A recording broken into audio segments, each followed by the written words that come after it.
and welcome. This is Battleground Games Live. I'm Amanda, and I'm one of your regular hosts, and we're going to be here in Norton playing an RPG. Before we get started, I want to give you a little lowdown on who we are and where we are and what we're doing.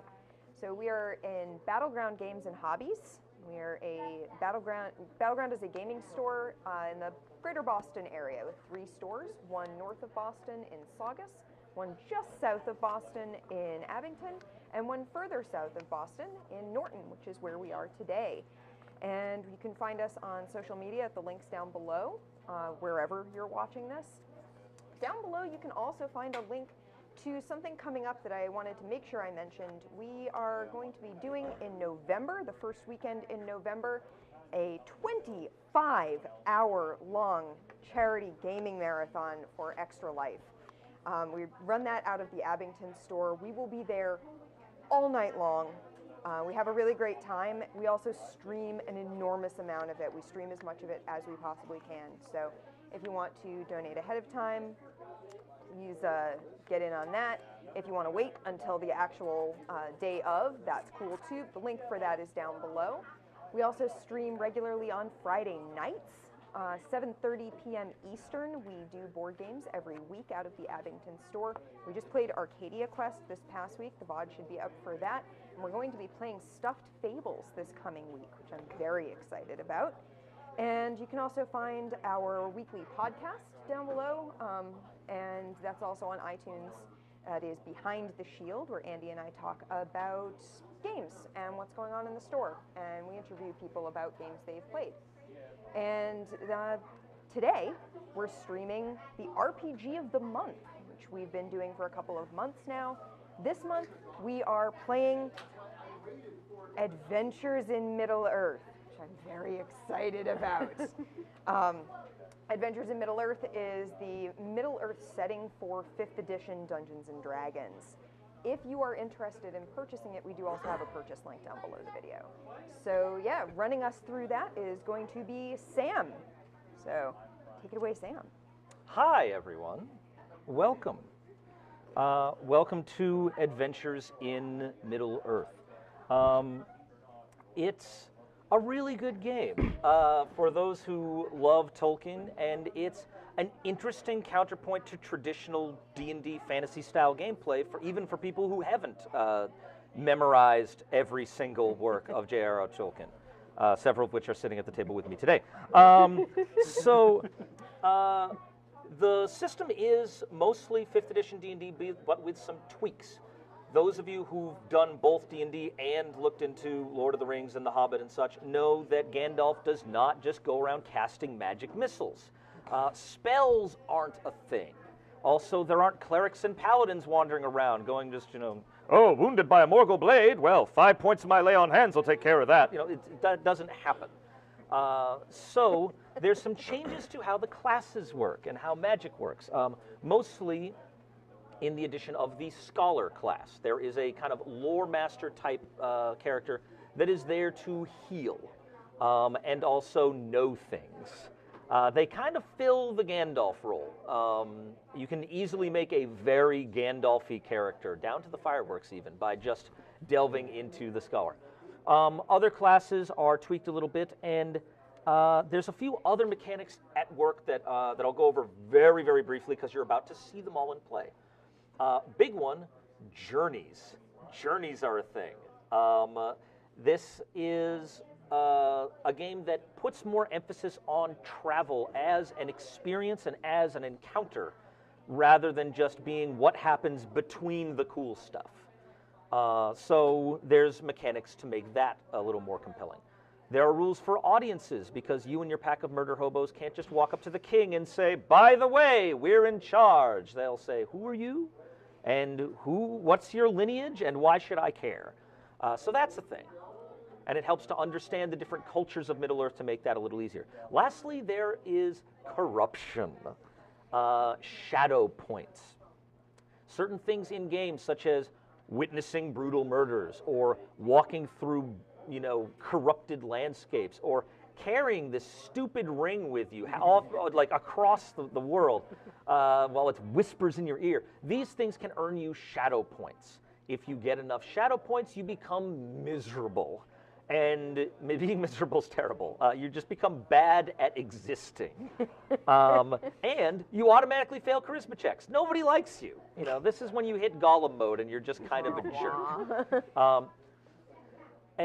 Or Bilbo arguing with Gandalf, you know, about the ring. That kind of stuff happens.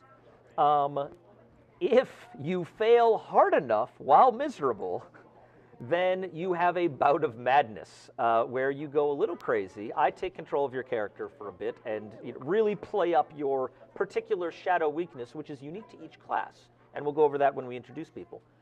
And then after that, your shadow points go away, except one of them becomes permanent. And there's that slow growth of corruption over time, because that's a major theme in these works as well. But that's it for the overview. We'll get into all this in a bit. For now, let's meet our cast of characters. So let's start over with Mark. All right, I am Revion, the woodland elf. Which only you will pronounce correctly, by the way. It's going to be Revion to me. As long as you roll your R, you're fine. Let's see, what do you need to know? I have a green traveling cloak. Well, okay, that's, while interesting, your class is? I am a wanderer, which I am told is something like a ranger of sorts. Yes, though ranger is a loaded term in Tolkien. It's not just a D&D ranger, but you are the equivalent, yes, the wildernessy kind of person. Yep. I am merciful, and I know a good deal about beast lore. Mm-hmm. What's your background? I'm a wanderer. Ha. Which is none too surprising. Yes. Or wanderer is your class. Oh, sorry, yeah. Yes. World weary is my World background. weary. My apologies. Yes. So you've seen some things. Yes. Is the basic just there? Live in Mirkwood. Yes. Oh yeah. Seen a And lot of your culture. Yeah, culture is Mirkwood elf, which is a wood elf for most people, but we distinguish. Yes. A little distinct from wood elves in D&D, though, of course, because all of this is tied very strongly. Yes. Obviously, Tolkien wood elf. Awesome. And what do you think is the most important thing we need to know about your character? The most important thing? That is an excellent question. Is it the green cloak? No. Okay. He really loves that cloak. I would say the most important thing would be the mercifulness, because that is a very big theme in Tolkien, and I will do my best to play that up. Very well. So you will show mercy even if faced with people that you could probably just kill. You know? Anything except orcs and spiders. It had to be spiders. Is there really any chance we'll be seeing orcs and spiders in this? I don't know. Anyway, I don't think Sam would do that to us. moving Never. on. Thank you very much, Victoria. So class, background. Skip the dwarf. You know. Excuse you. Wow. Yes, culture as well. Who are you? Character already, other than stuck next to an elf. I am Mar Darkstone. I'm a dwarven treasure hunter. I'm a reluctant adventurer, so think early Bilbo. I really don't want to be here, but these fools need me, so here I am. And my weakness is dragon sickness. Yes. I love beautiful things. Yes. Shiny. Excellent, excellent, excellent. So, and you're from the Lonely Mountain, right? You are an Erebor. Nice. So you're pretty well off, actually, as far as cash money goes, which is nice. But you can always have more. That's yes. true. That's true. Yeah, you've already, you know. Just, I'm going to leave off any social commentary about the rich getting richer and move on to Will. Who are you? Oh, wait, we lost one thing. What's the most important thing about your character that we need to know? Mostly I think that I'm only here because these fools need me. Okay. And there's really, And because we keep finding gold. well, yes. Well, yeah, it's true. It's true. Obviously. Beats working for a living. Also, accomplished flutist. Oh, very well, very well. All dwarves play an instrument. We know this. So, I am Dylan Doldari, Hobbit scholar from the Shire, from Fellowhide, in fact. what do you are? My background is lure of the road. Traveling has always been a specialty of mine. I love finding new places. I love seeing new things. I love learning whatever I can. Very, very well. And is that the most important thing about you, or is there another detail that we need to know? The most important thing would probably be that always find new things. Always go to new places. Okay. You'll meet new people and forge new bonds. Excellent. And that's never come back to bite you in any way, right? At all? Not yet. Never? Not once? Well, I won't say never. Very well, but, very well. That's very... So, moving on. Thank you. Moving on to Amanda. Who are you? I am Bernavira the Keen. I am a Bjorning Slayer, which I think is probably the closest analog to like Barbarian in terms of like a lot of the Yes. skills and stuff. Barbarian? Barbarian. Yeah. Just so you yeah, know. take that count up a little bit. With the Bjorning in the party, bear puns are happening, and there's They've been happening. there's nothing I can do about it. And I will be keeping track of every single one that is said on stream. Diligently, really you are the scholar. appreciating that. All right, continue. So I am a Bjorning, which means I'm one of the people sort of from the wilderness who has been gravitated to Beorn, the Skin Changer, as someone that I look up to as a chieftain, as someone that I'm sort of trying to model my own life after. And my background is the Harrowed, which means I have a persistent dream that is driving me on to try and discover what it means. I know that this dream is a prophecy, is a message of some kind, and I'm trying to discover what it is. My dream is of eyes in the dark, of a creature of some kind in the shadows. I can't make it out entirely, but I know it's there. It's stalking and hunting, and it's closer or further away. I get different bits and pieces, and I'm drawn to figure it out and find out what's going on with that, and maybe find this place that I dream about and this creature that I see, and find out what it means, what it is. So I've been studying old folk tales and bits of lore about that. And that's Cool. I think what's really important about my character. Is the dream. Yeah, she's really, really driven by this dream, and it sort of informs almost everything she does. Excellent. All right. Excuse me. Yes? I'm missing an armor class. Oh, you are missing armor class. Are you wearing any armor? Probably not.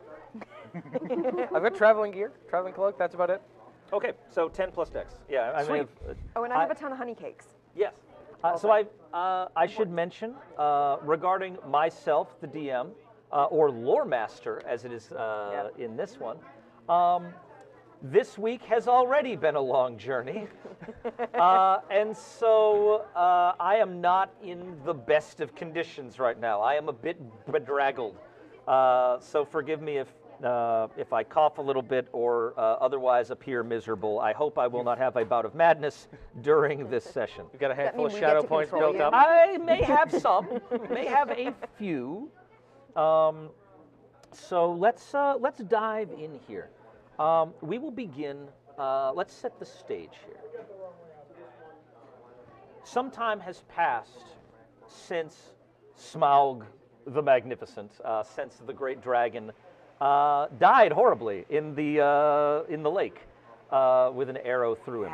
And now we are in the aftermath of that. Dale is being rebuilt. King Bard is seated there and is calling people from all over the place to help make the world better in this new time of optimism and everything.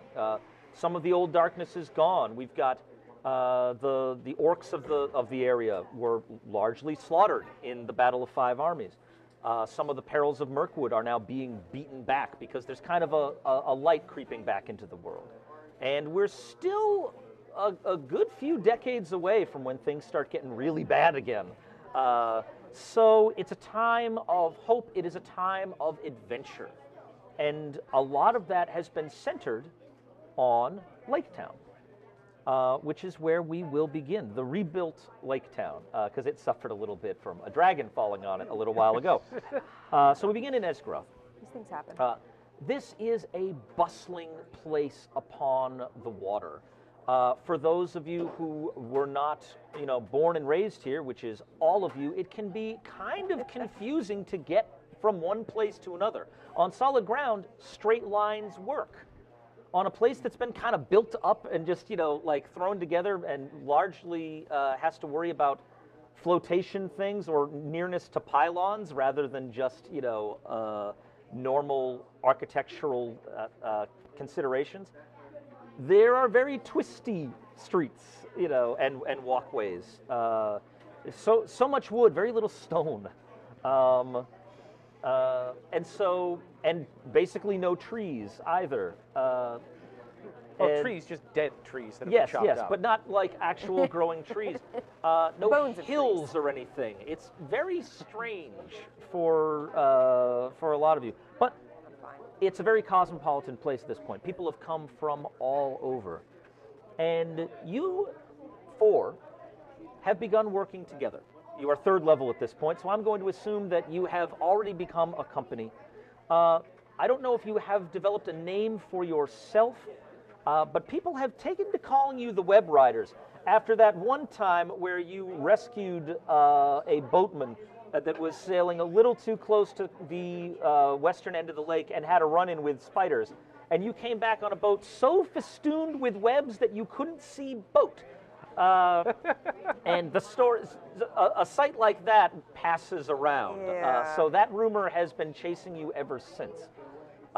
You can call yourselves the Web Riders if you want. You can resist that nickname, but there it sits. We begin in a tavern in Lake Town, where the four of you have been approached by a man. He is a woodman, actually, and that's not to say he is a forester. He is of the woodmen. These are the people who actually live on the eaves of Mirkwood, usually on the western side, and some near the mountain, just in that kind of little spot between the Misty Mountains and Mirkwood proper. And he's heard tales of you and approaches you by the fire. He's kind of a tall man, dark hair, definitely fairly strong, with a scar going down from the left ear down to the collarbone. Mirkwood is a harsh place. And he says, I was wondering if I could ask your help. Not for myself, but for my home. Of course. How far be it from us to not hear you out? I thank you. My name is Sigaric. I am... Oh, good. People are taking notes. Yes, thank you. Oh, good. The scholar doesn't have to take notes. Woo! I hail from Woodman Town, on the western side of the forest. I have not been back there in some time, however. I, like you, have been called here, and there's more work to be done than just hunting wolves and chopping wood. But I've heard something that distresses me. A dwarf merchant, actually he's over there, and he points, and you see there is so much seething anger in such a small package here. There is a dwarf, his clothes are torn and everything, and he seems to know it, but it seems to be using that as like a, yeah, say something, kind of, look, he's just glowering over there. He looks like he was once fairly well dressed, but now is not in good shape. In tatters. And he's picking away at a kind of like a plate of potatoes with nothing else really on it, and he just sort of looks very, very angry and just generally lamenting his state in life. Sigurd kind of like shakes his head at that. So, that's Frar, the son of Nar. He's a merchant. When I first met him, when he arrived here, he was very angry with me. And I wanted to know why, so I pressed the matter as much as he would let me. Apparently, he's a tradesman. He travels between the settlements west of the forest to Dale and places over here. And he's run that route many times and always has taken on supplies and rest and sometimes guards in my home of Woodmantown. And every time prior, he's found the doors open and hospitality practically a given. But not this last time. They refused to open the gates to it.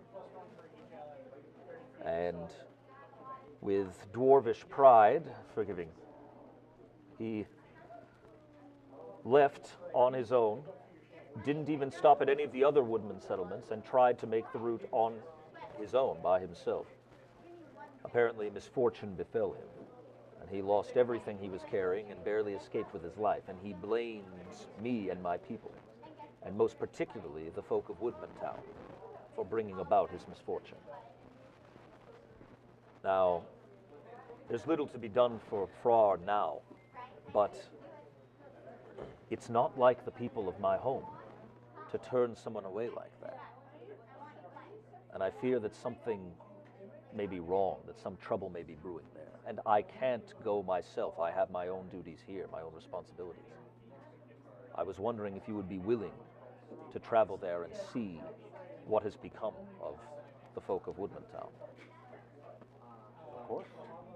You've gotten no word from home? No.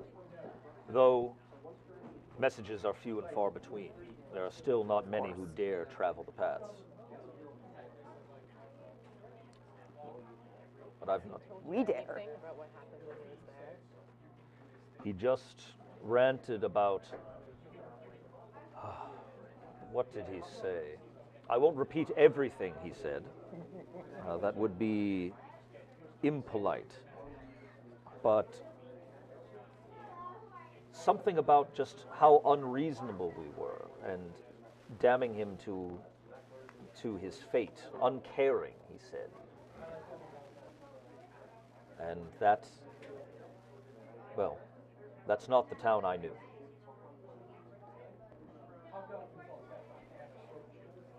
Mar, perhaps you could speak to your kinsman. I will do this. All right. So you head over to Frar, son of Nar. He looks. Yeah, over there. Yeah. Yeah, Mar. So Mar sees Frar, son of Nar, in a bar over there. You thought the bear puns were going to be the worst part of this. Nope. I mean, nope. no, I didn't, but I'm impressed. We've gone to J.R.R. Seuss, apparently. So Perhaps not a car. he not kind a of frog. glowers up at you. He's just like, yes. You look worse for the wear, friend. Well, you have eyes. Shovels some potatoes into his mouth. These potatoes look good. Could you not afford anything better than potatoes? What, are you asking for charity? Because you won't find any here. Can I go over and offer him a honey cake? If he sees a man approaching, he's just like, nope, no thank you, I've had enough with you. So Okay. tell me, what happened on your journeys? He's, And I buy us a couple drinks. okay, buying a couple drinks for an impoverished dwarf. Go ahead. Whistle. Yes, give me a persuasion check. I'll give you advantage because this guy needs a free drink right now, and this is Ooh. Nat 20. Well First then. roll of the game. Nicely done. So you get the tale. You know? There I was at the gates, and he describes this whole thing. He apparently, the gist of it is this, since we're short on time and I'm not going to, afflict my dwarf voice upon you forever. He didn't get past the first palisade. There's, of course, 2 palisades to Woodmantown, as it is right in, it's in Mirkwood. It's in the near Mirkwood, but, and they didn't let him even through the gates. And they to hear him tell it, they called him a brigand and a thief. You tease out that they're probably more, they mentioned brigands and thieves, and that's why they weren't letting him in, and he took that to mean you're lumping me in, and you're called, he was very, very insulted, and goes on at length about that. Rightfully so. And so from there, he just left. He had a pack of wares. He was hoping to, get some help divvying it up so it wasn't just the one big pack that he was hiking over. But at that point, no. He was going to do it himself, this is his operation. If menfolk won't help him, then he'll show them what a dwarf can do. And what a dwarf can do is get ambushed by spiders along the elf path and run for his life. He managed to stay on the path at least. And the elves at the end didn't laugh at him too much, though he's still not super, he wasn't expecting much out of them anyway. But they gave him a bit of bread and a couple swigs of water to at least get him to Esgaroth. They gave him enough food to get him there. And he got here and has been relying on charity ever since, and he's getting, he talks about how it's a good thing he hates fish because he can't afford it at this point, and all that. So that's the gist of it. And he was shocked and insulted because normally he's been able to go there, and they're very welcoming of travelers along the road, because they know the area is dangerous. They're not an unkind people. But something changed. He thinks they must have decided that, they could do better by just, keeping everyone out, blah, blah, blah, blah, blah. Lots of insults about woodmen here, So that's the situation as it stands. So what are you guys going to do? Enjoy a moment of peace until Mar comes back. Savoring it. All right. But more, what is your plan from here? Or you can talk it out if you wish. I'm certainly in favor of it. Never set foot in Woodland Town. It's worth the experience. I certainly don't mind going and seeing what's going on. And if something is lurking, be it brigands or beast, I want to know what's happening out there. Well, we've already heard about spiders. I mean, yes, but we knew about those. But the spiders are a given there. They wouldn't close their gates just because of spiders. Someone across the bar was like, "Hey, Web Riders!" Hey!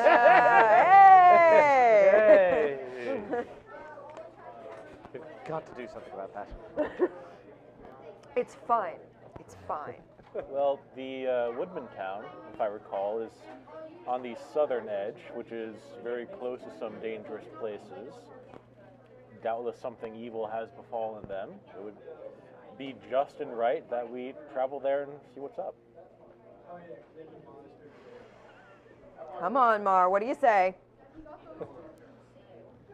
Be helping one of your kinsmen and other traders. It's better I than will sitting go around along. on these waves, on this lake. That is certainly true. I will come with you. Excellent. Awesome. Set out on the morrow then. Out we go. All right. So before we get into the planning phase of the journey, because there's phases to how this works, I've noticed some of you have been role-playing up your cool stuff. You seem to be really hammering. Which one were you playing? The only by exploring new places can we forge new bonds. Yes, your hope and everything. So take an inspiration for that. Sweet. We're super reluctant adventurers, only with these fools because they need me. Yes, exactly. I was getting that a bit of gruff off there. Definitely take that. Mercy. Mercy. Yes. Take it. I was going with eager. Eager. Yes, you were like on that. Yes. So everyone's got inspiration. For those of you who played 5th edition D&D, you may know that inspiration is often a sporadic thing in D&D. It's designed to be a resource that you use. So it's a resource that you can get. If you do interesting things in your role play that keys off of these things, you're basically guaranteed inspiration. So that's what happened there. So let's talk about journeys, the real meat of Walking Simulator 2099. So Afford it. this is important stuff. So when you start off a journey, first you have to choose your route and assign tasks. So the tasks are, someone has to be a guide, who is the one who makes the decisions concerning your route, rest, and supplies, pretty much relying on wisdom and survival. thank Also, you. there are major benefits to having a wanderer as your guide. Just throwing that out there. Yeah. Especially one who knows, Mirkwood. How about that? Next, there is a That's into scout. Third and Doom. The scout is in charge of setting up camp, opening new trails. That relies on stealth and investigation. So someone's going to have to take up that role. Then there's the hunter, in charge of finding food in the wild. Hunters rely on survival checks. And then last, the lookout, the one in charge of keeping watch. Lookouts rely on perception mainly. I guess I'll just do everything. I mean, I like hunting. I'm up for it. Cool. I feel like I can definitely contribute to our group in that way. It gives me a chance to get out there and see what's going on around Sure. How's around your the path. perception? It's not the best. I'd rather take care of camp personally. I I'm a rather guess- good cook. I guess the hobbit's the lookout then. Yes. Hopefully none of your threats are approaching from over 7 feet in the air. It'll be fine. You're used to looking up. You'll spot things near the ground. It's perfect. And then we follow this fool. And you'll know exactly what it is if you see it. Yes. So, now that that's settled, you need to plan your route. There is a map in front of me that shows where you're going. I'm going to lean over a bit just so I can mention. I'm not going to throw this up in front of the screen Yeah. because that'll be a little odd. But we you guys specifically are made sure currently there was a over guide in on both Esgaroth sides. of the Long Lake. There are a couple ways across Mirkwood. I suggest we follow the Forest River up to King Thranduil's realm, at which point we'll take the Elf Road into the upper vales of the Anduin, and then we can follow that down to the south. You just described the least bad route. All the other ones are really bad. Yeah, all the other ones seem horrible. So yes, so right up there and then just down along the, the edge down to Woodman Town. Sounds good. So If the dwarf doesn't disagree. Would it matter if I did? No. No. We've been traveling together enough. We trust your judgment. I trust your judgment on this. I didn't steer this wrong before. So There was based that one time. Except that one time with the spiders. Listen, it's Mirkwood. Still pulling webs from my beard. it's Mirkwood, baby. So That's Do I have a Mirkwood. comb? Do I have a comb? No, I oh, don't. Mirkwood, audience laughter. So based on your route, I assign a peril rating based on how nasty that area is. This is a something between 1 and 5. 1 being easy terrain, familiar areas, extensively mapped, well-traveled roads, and then 5, Mordor. So. That's the joke I was going to make. And I was going to do it facetiously. But that's already No, the no, thing. 5 is it's actually Mordor. That's how bad Mordor is. Mirkwood is not that bad. It's more of a 4 situation. However, Not that bad. Four. the fact that I mean, it's not Mordor. yes, I true. believe the Woodland Realm and Northern Mirkwood are areas that you are familiar with in particular. They are your favored. What is it called? What's it called? Known lands. Yes. Yes, known lands. So with Revion as your guide, you actually make that journey a lot less perilous. There's still some peril, but not as much peril as there was. So we will begin the journey. So the way this works, there are 3 main phases to this. There's the embarkation roll, which is, how are things when you set out? How are you feeling? Is it like, boy, a new journey? Or is it like, we're going to die out there? Or it's like, wait, you didn't bring the food? Who brought the food? That kind of thing. So that'll sort of set the tone for the start of the journey. Then things happen on the journey. More or less things depending on the length of the journey. This is actually a pretty long haul, so a bunch of stuff may happen. And then lastly, there is the arrival roll, which is to determine how messed up you are when you finally get there. It's just like, well, we ran out of food with only 1 week left in the journey. So things like that. Most of those roles are the responsibility of your guide. So you get to blame your guide for all of that. So, Please use your good dice. guide, I need a D12 roll from you. So you're going to be adding your survival proficiency bonus if you are proficient in survival. Okay, so that's a wait, bonus as of we go +2. You also add half your wisdom bonus. So your wisdom is, My wisdom is 14, so. okay, so +1 instead of +2, yes. Okay. So you're adding 3 to the roll, minus the peril rating of the journey. So normally this would be -1 to your roll. But in your case, you'll actually mess with that a little bit. It'll be a +1. So roll me a D12 and add 1. What if I borrow D12? The one that I don't have. Already an unprepared guide. He doesn't have a D12. Relying on the 7. dwarf. 7. Very Lucky well. number 7. All right. So let's begin the journey. You guys are able to gear up. You've planned your route, and you can set out. The first part of the journey is a little tricky, takes some time. You set out under fairly clear skies. There's just a bit of drizzle and such. But you're traveling through the marshes towards the end of the river there where it dumps out into the lake. So it's not quite a speedy journey. But as you go, it is, as of now, late summer, just tending into fall. We're edging into September now. So it's harvest time. And there are lots of things around, plentiful herbs like mushrooms, vegetables, and things that can be rooted up along as you go. You're just practically tripping over things. And animals are out and about gathering food, trying to store up for winter and such. Disney So movie. you pretty much cannot walk through the reeds and such of the marsh without, and getting out into the grasslands without tripping over rabbits practically. So food is plentiful. You're able to supplement the travel food you have with a lot of extra stuff towards the beginning. So before entering Mirkwood, you have some very nice meals and don't really have to lean on your supplies at all. I'm definitely going to be working some of those wild herbs into my brewery kit. Yes. Get a flask going, shake it up, leave it to ferment on the journey. Excellent.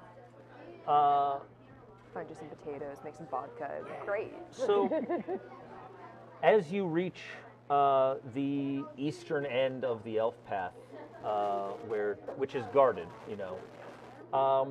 the prospect of Mirkwood in front of you is a little less daunting because you're at least facing it with full and satisfied bellies, which You're welcome. expertly prepared by Mar, who is your cook. Lovely. So I should mention, as a result of this auspicious beginning, every skill check that you make during this journey, take a +1. Nice.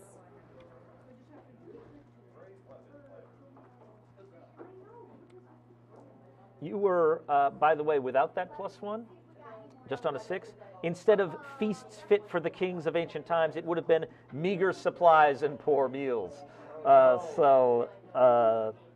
Good job Yeah, being awesome. Thank you. And Been at a the, good guide every time we've traveled with you, so yeah, for an elf. you just made it into the good things. You were just above where it's bad. But at least nothing's hunting you, so that's nice. So, on we go. At first, you're passing through the woodland realm, where the trees here are not as bad, not as spooky at the beginning, but the further in you go, even up here, very quickly, the canopy closes overhead. The air gets still and stale. It's late summer now, tending into fall, so normally there'd be that little bit of a chill breeze starting to cool the day, and no breeze reaches you under here. Sometimes it feels as if you're sleeping with a blanket over your head. as the days and nights pass. Sure. Like being below ground. Little bit. Actually, no. Dwarves know ventilation pretty Yeah, well. that's true. It's like Never mind. it feels like shoddy workmanship, honestly.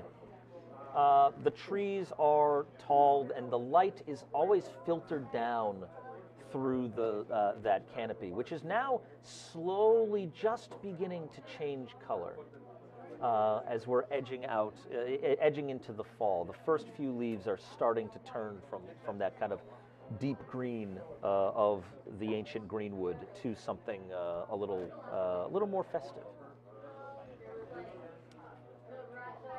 You're a few days in Mirkwood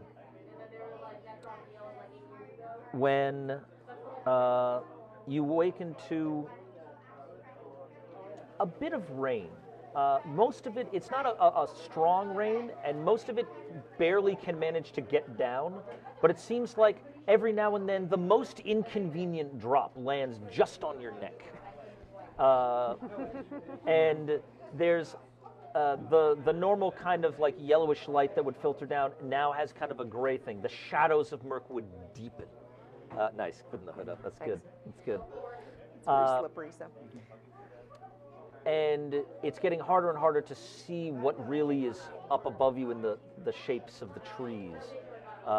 You start to hear more noises out in the woods around you. Is it just droplets of water spattering against low-hanging branches?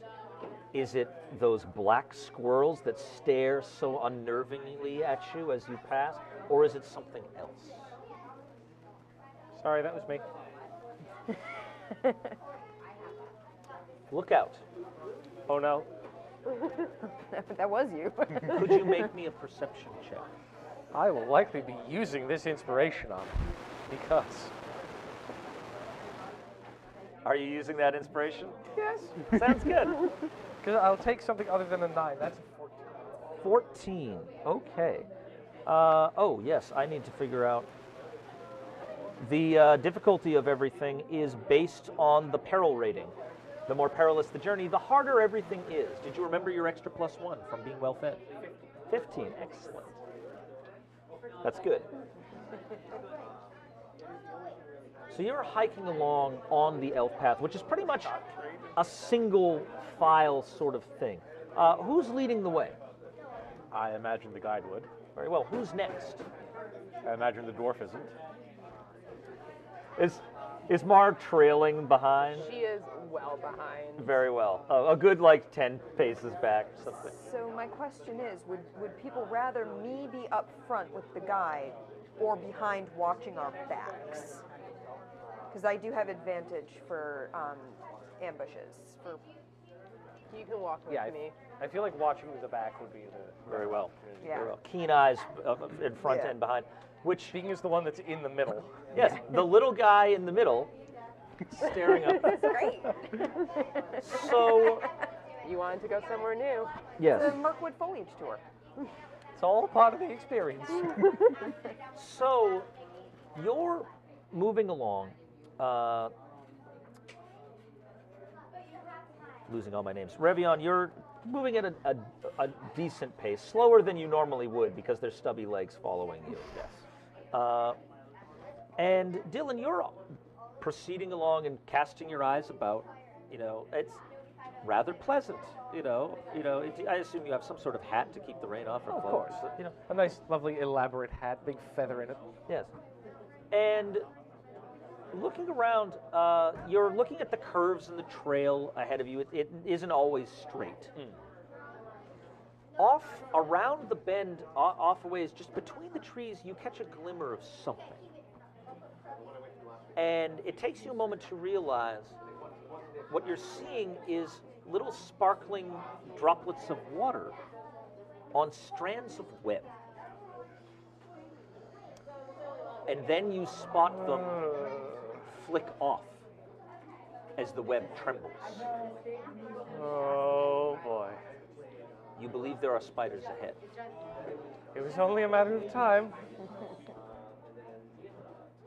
What do you do? Is Revion still in view? Yes, a little bit of hustle and you could tug at his cloak.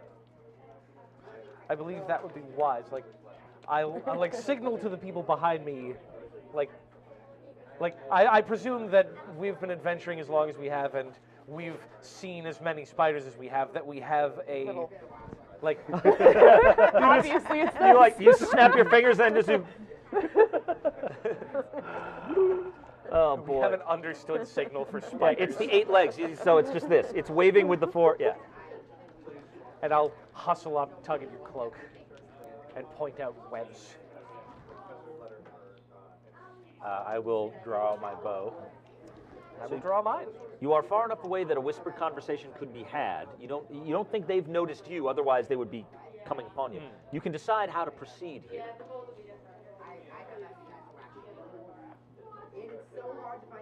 I've seen webs, but not spiders. The webs have moved, so there's spiders about. But When last I passed through this way, the spiders steered clear of the elf path. If we remain on it and remain quiet, dwarf, we might pass them by. I will rely on your judgment. You know this area far better than I do. All the same, weapons at the ready. I have my axe out. With my broadsword, and reluctantly I've picked up the pace to close the gap a little bit. I'm staying right behind, just making sure you don't fall behind. I don't want anything to pick you off. Circle the wagons. Yeah. You know. Circle the tall folk. All right. So the plan is stealth then, from what I gather. Yes. Very well. Oh, good. I'm actually trained in that. Unlike perception. There's actually some pretty sneaky people in this crew. So we'll see how this goes. So I'm going to need a group stealth check from all of you. If half of you succeed, everything's fine. And let's see how you do this. As you creep along, going low, remember that you have inspiration if everything is terrible. Except for you. That's fine. I actually rolled well. So... I did. You might actually want to Rolled a use yours. 7. It would help if I weren't 30 pages away from the stats I need. Let's see how everyone else fares. So, Unbearable. yes, Revian, 23.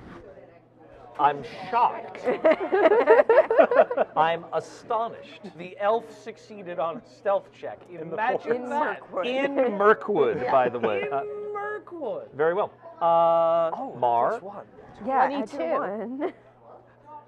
Wait, what did you guess? 22. And what did 23. 23? Ooh, so close. But so Mar, that kind of glare of just like you better be quiet, and then you don't hear her, which is a little odd because you know she's got like ladles and a kettle and such in her pack, and you've been hearing her clink along. Was she clanking on purpose all this time? Of course you would. Was it just out of spite? Dylan? 24. Neither of you. You turn around and you're not sure exactly where the hobbit went.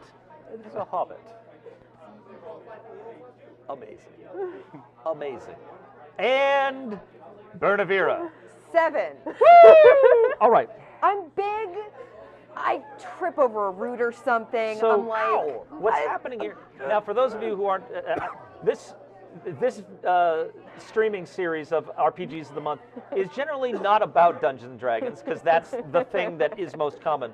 However, group checks are no longer, unlike in previous editions, a stealth check is not failed because one person didn't get it. It's not an entire army of ninjas and then Gary trips and suddenly, at least half of you got astonishing things. So what ends up happening is you're trying to be careful. yeah.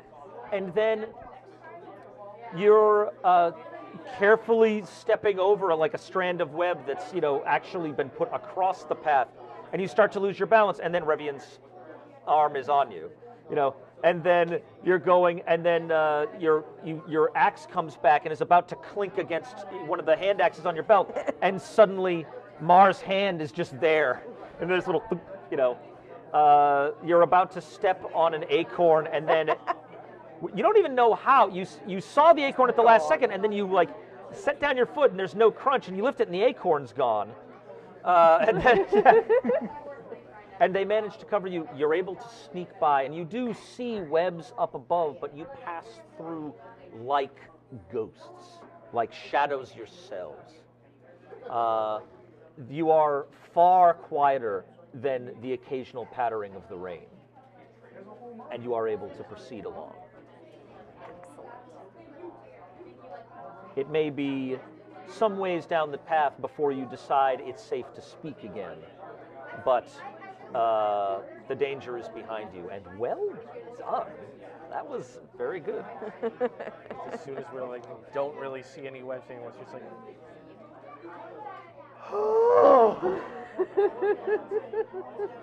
I don't think I'll ever get used to that. Mar, And we're over here waiting. Wait. Is he gonna say? Is he gonna? didn't know Up you on could my do toes. that. Then Mar just like undoes a couple of belts on their packing and it's just clanging. Clanging. Feels better. Pull the noise cord. So much better. Pull my flute out and just like lightly playing to myself as we're walking. Just now. get the squeeze box out for accompaniment. I start singing. I'm really bad. Really bad. All right. I know So- a lot of songs. Can't sing them well. You know the lyrics, just not the tune. Yes. I mean, yes. ostensibly I know the tune. I just can't carry it. Yeah, yeah. You left the tune somewhere. The tune's like a pony and would not follow you into Mirkwood. Yeah, it's no, over by the leaves. the tune was left back in Carrick. It's So, not yeah. here. Well, at least you're on you're questing to get it back. Yeah, yeah. So, The journey for the tune. yeah. So after that mid-morning crisis, the rest of that day passed, in a better spirits. There was you passed through that peril without, one, any danger, and two, garnering any nicknames. So, not bad for a run-in with spiders. More weeks pass. It's difficult to really count the days in Mirkwood because it's dark or darker dark. Those are the times. It's a little easier for Revian just because this is home. And now that you're past, at this point you've passed the stream and you're on the western side, and the more northwesterly you get in Mirkwood, the less bad it is, at least for the elves. The elves think, it's much safer up here, there's fewer of the weird things. Everyone else, it's still stifling, it's still dark. So you're making good time as you go through. The knowledge that you're into better territory can kind of keep you moving forward, and try to you can kind of race yourself, see if you can get a little further each day than you did the past. And it's on one such day. Here, there's nothing drizzling down upon you. At least the skies have cleared. Though it's probably a bright and sunny day somewhere. It's gloomy Above still. the canopy. Yeah, somewhere else, I'm sure it's lovely. Down here, it's still this stifling nonsense. The light is failing. It's getting darker. It's about time where you're going to have to find a decent spot where you can at least lie down and make camp. But unfortunately, it's then that you come upon something difficult. The area towards the western end of northern Mirkwood starts to get a little more hilly. This is where the river kind of flows down from, and so there's a lot of that. Apparently, there's been a rock slide that has occurred, and it looks like it's felled a tree. The ground underneath it shifted, and the path is almost entirely wiped away here. It's likely that in time the tree will rot away and the magics that protect the path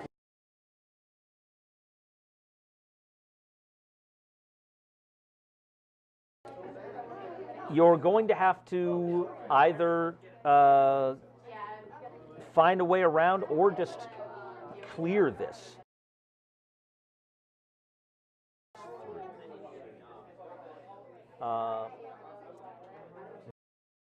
one most suited to deciding how exactly you approach this is the guide. So, Revion, it's over to you.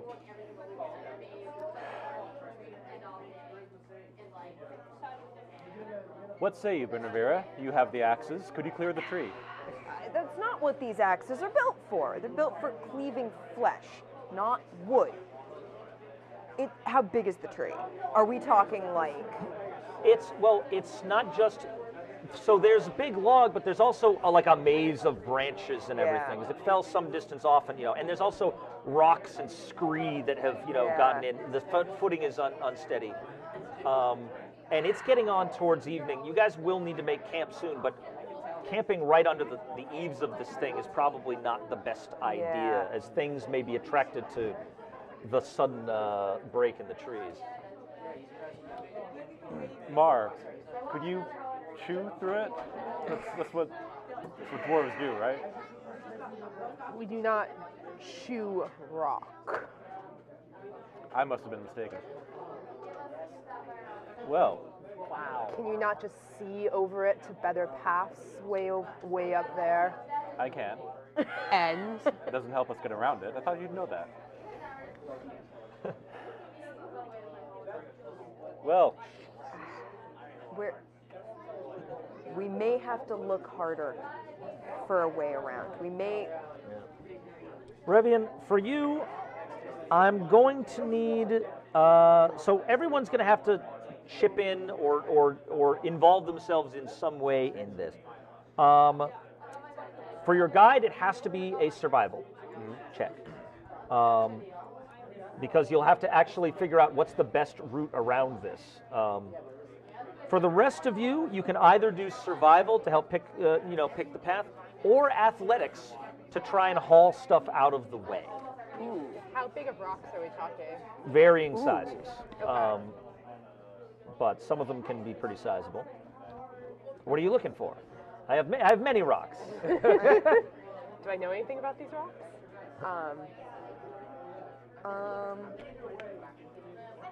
They're hard. Not tasty. I mean, I can shift some stuff.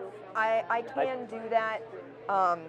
I can do that very well, apparently. I figured Bernavera was going to be the one to... Bernavera has quite a lot added to athletics checks and advantage on strength checks and saves. So when raging, when in That's your right. battle fury. I mean, I could battle the tree. It's and not a rocks. battle. Also, But I do have a really good advantage. also, like, a here's really another good thing that I should bring up. So you can battle proficiency fury, I there. think, 3 times per day? Three times per long rest. 3 times per long rest. Yeah. You guys have been spending nights out here on the road. You have not been getting a long rest per the D&D rules. Journeys are in the wilderness. Wilderness is not a safe, what a good night's sleep kind of place. You need to be in a sanctuary. So depending on what happens to you, you might be a little bedraggled by the time you get where you're going. So you have to marshal those resources. And if you're turned away in Woodman Town, it might be a long hike to some place that can support you. So be careful about marshaling those resources. Well, I do have a really good, I have a lot to add to Okay, an so you're athletics gonna be check. shifting So yeah, I'm gonna shift some stuff. Dylan, what are you going to be doing in this? Well, survival is the obvious thing, since that's what that's what I have available for that. But animal handling's at the same number. Do I see any sort of paths that just animals in the area are taking? That's more of a survival thing. If you were literally hauling ponies along, this is where animal handling, absolutely, it's actually in the rules. Animal handling would be used here. But again, We don't. You're- None of them would yes. follow us into the Mirkwood. Yes. So yeah, survival it is. okay, survival.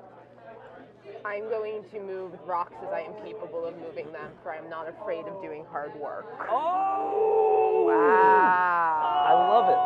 All He right. went there. I thought beasts didn't follow us into Mirkwood. I will burn your supper tonight. I'm gonna just impose my very tall body in between the two of them. You're like, rocks. Just like, let's just get to work. It's like, come on, Let's get Revian, to we've got it. scouting to do. Let's get to work. Everyone, please make either your survival or athletics check as you've decided. Remember, you get +1 from. You still got some rabbit jerky from the first week. So we'll see how this goes. Oh, it's been a few weeks. Yes, That ale is probably done. Yeah, that's true. First, 18. 18. Excellent. You think you see a good way around if you can clear the way. 21. I know me some rocks. Good Lord. You're almost as fast as you can point out the path. Mar is just hauling things away. 17. 17. Also finding, like, aiding with that, finding like, oh, we can go under this part of the tree, actually. It's rammed up on this thing, and we can just duck underneath. 25. Woo! I know how to bear rocks. We are rolling hot today, and I am taking that down as another bear pot. Thanks. You're looking for the best way, like maybe we can climb up the tree towards this pit to get around some particularly harsh branches, and you start hearing snapping noises. And you look back, the axes are not for trees. So she's just snapping branches off manually. They're the size of some small trees. She's just doing it barehanded. Thanks.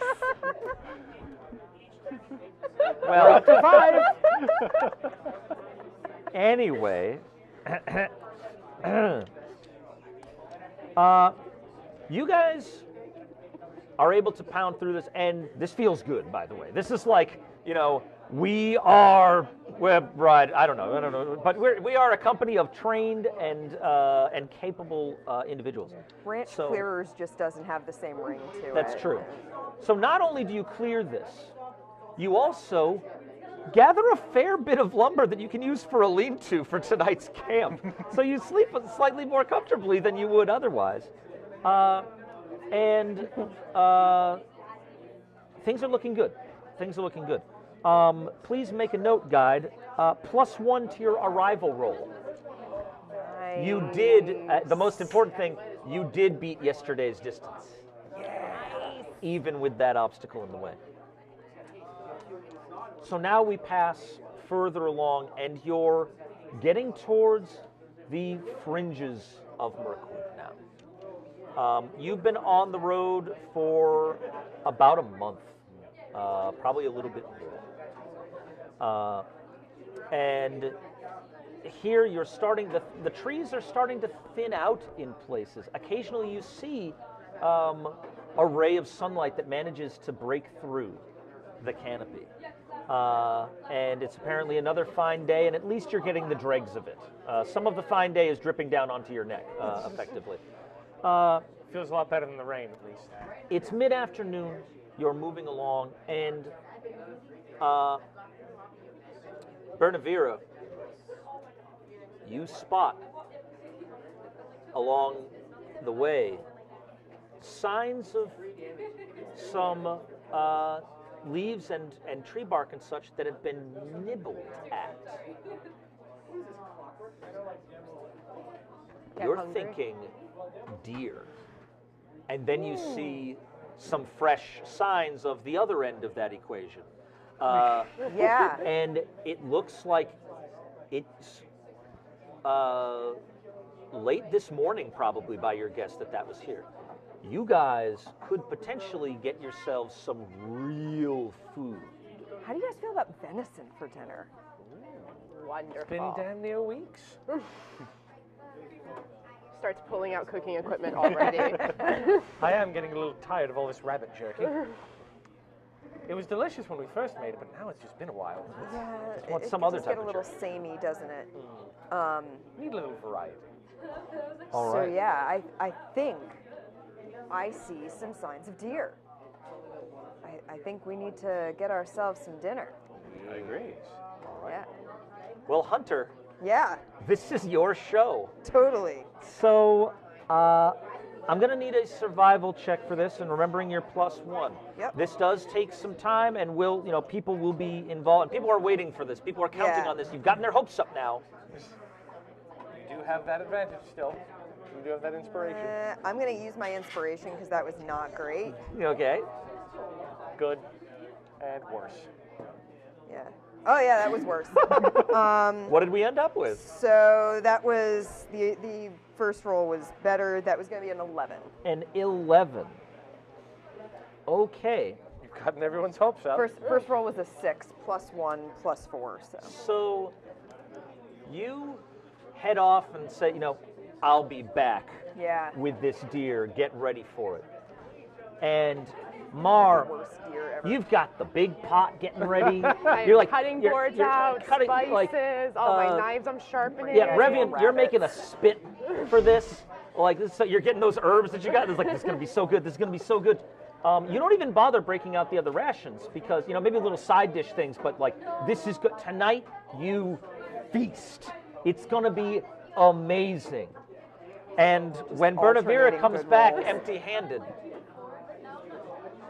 it's Do I get anything? Another rabbit, maybe? no. You get nothing, but you come back with like thorn scratches and Yeah.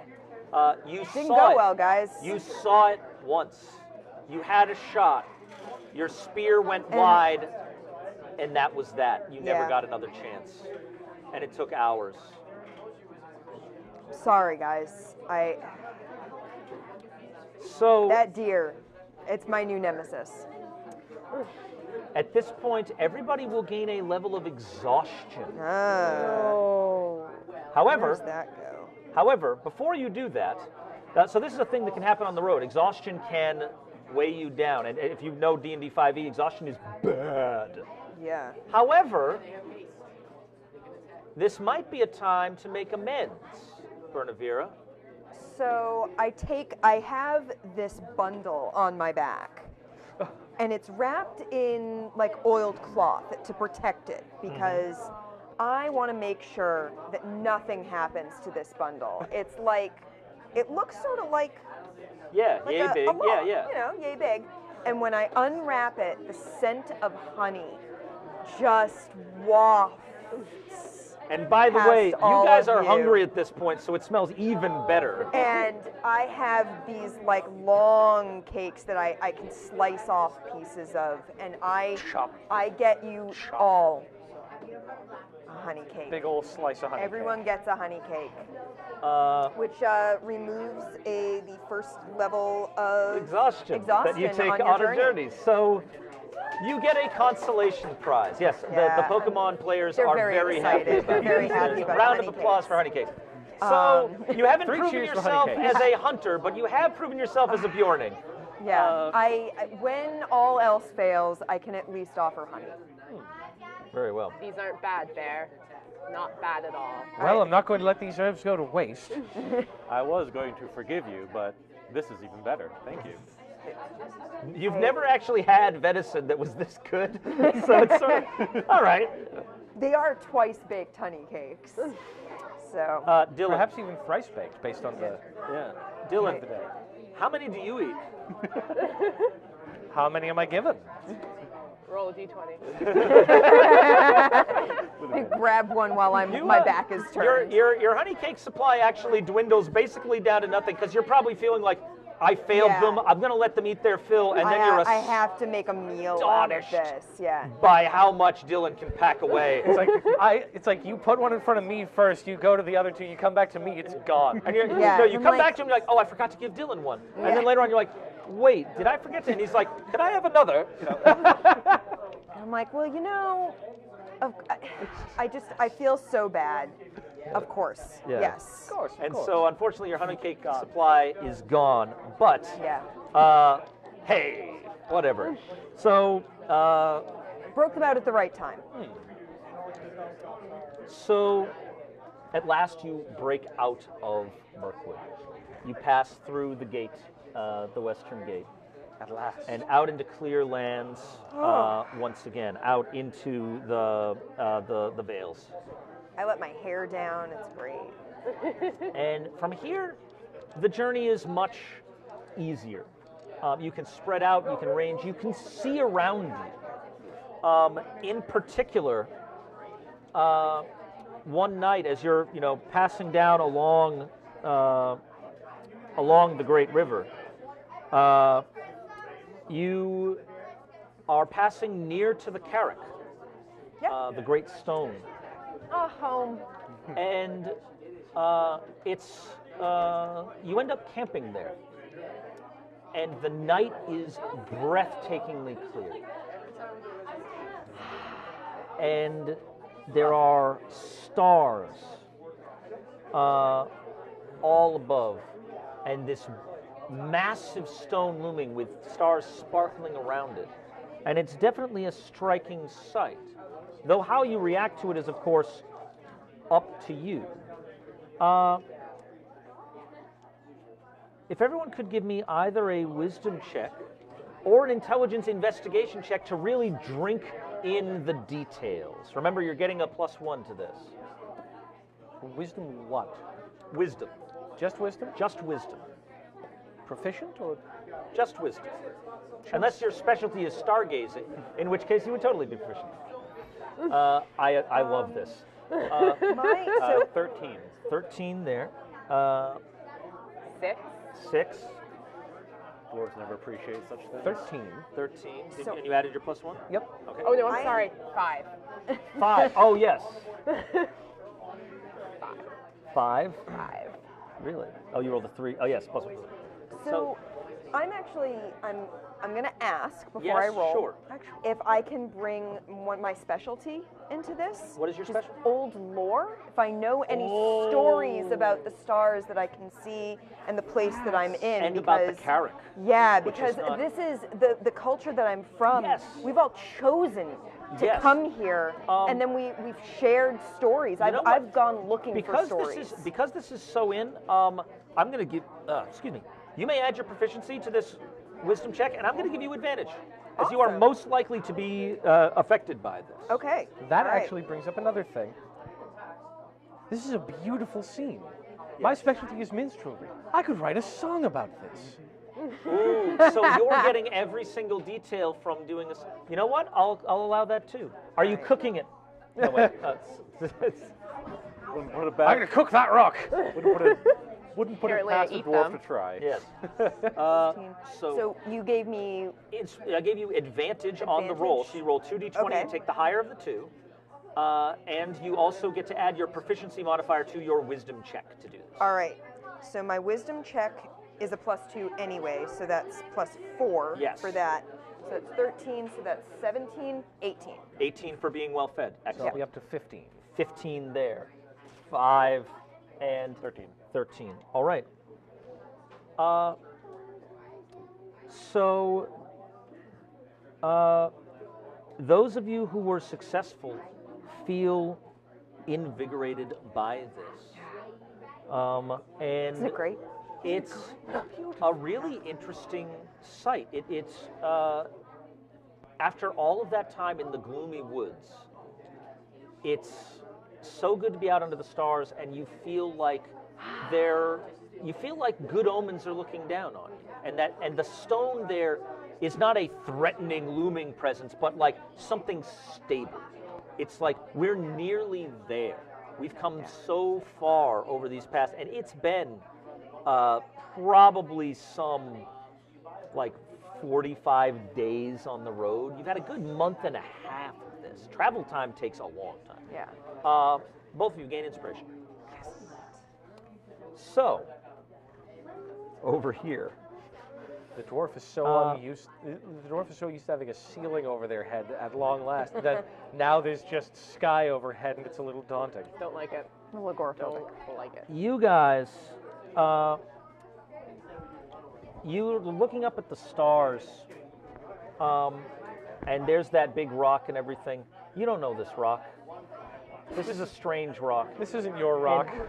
You've gone from being under this stifling, unnatural wilderness to out under the open sky when really you just like, why am I not in the mountain? why did I leave again? You're like once again asking yourself, why have I even left? And all this shows is, for them, it's look how far we've come, and it's just like, look how far away home is. And This is not worth the story. it just causes your heart to sink. As for you, Revian, the stars don't look quite like they used to. And you're starting to feel like they're not your stars anymore. And once again, you feel that longing for other stars. Stars across another sea, over another land. And the weight of just time, the weight of Middle Earth sort of clings to you as you try to rest for the night. And both of you have an uncomfortable rest. Please suffer a level of exhaustion, the two of you. Oh, and we're all out of honey cakes. I'm I'm sorry. going to spend part of the night playing sort of a dirge to the mountains on my flute. This is the most a flute has ever sounded like a bagpipe. You just do one droning note for 5 minutes, so then you like stop. Eye contact the whole time. 18 hours! Yeah. Dwarven Dirge, 10-hour version. Dwarf Tube. On YouTube. Yes. So, Like, at last, we see how you finally arrive as you're coming to the outskirts, and you'll turn once again into Mirkwood, but just the western eaves of Mirkwood. So not the hardest terrain, and you will be coming, closing the last distance. And now we need to see the manner of your arrival. So have you been tallying modifiers to your arrival roll? What do we have? I've got +1 to arrival. Excellent. Oh yeah, But- from your cool thing. Yeah. Though you are exhausted, but fortunately this isn't a D20 roll, so you don't need to worry about your exhaustion messing with you on this one. Interesting. Thankfully. Okay. This is just a general table roll to see the manner of your arrival. You're showing up exhausted, but we'll see if you show up even worse. So so in this case, most of the terrain you've crossed has been severe. Mirkwood is a tough time, which gives you -1 to your arrival roll. You negate that because of you guys doing your amazing job of getting past that obstacle. So, roll me a D8, guide, and this will all be your fault. 7. 7.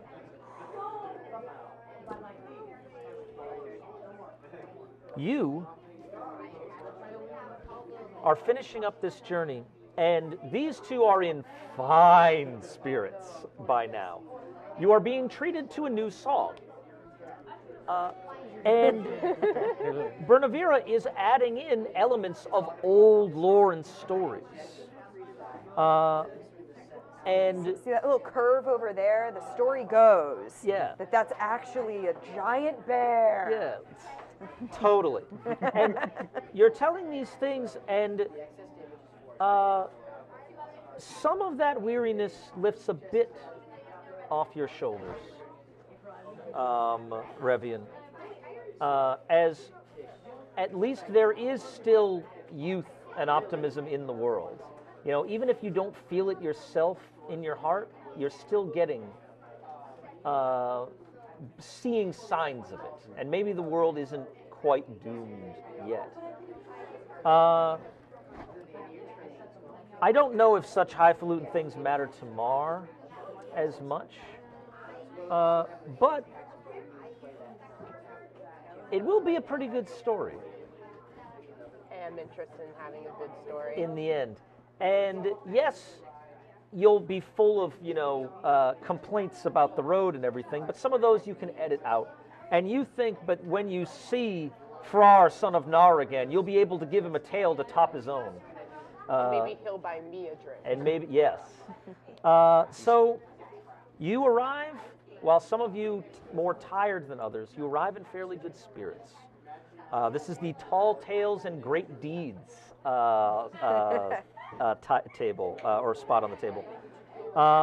So each of you has advantage on all ability checks pertaining to social interaction, which is going to come in very handy as you arrive at the closed gates of Woodman Town. So we're going to take a brief break. And before we dive into what you find in Woodman Town and where it takes you afterwards. But congratulations on completing your first journey in Middle-earth. I hope you enjoyed that. So we're going to take a short break of a few minutes, get ourselves some more water, get ourselves some food possibly. Honey cakes. Some honey cakes. Work the dust of the road off of our boots, and we will return shortly. So stay tuned.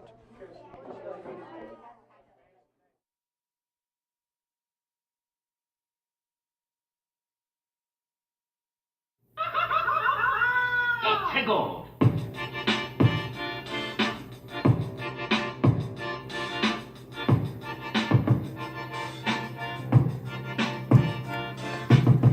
Character sheets, DMG. Player's Handbook, D&D. Some of the things that we sell at the B to the G. Kill Team, Space Marines, LCGs. What are these? Can't you see? It's a board gamer's dream!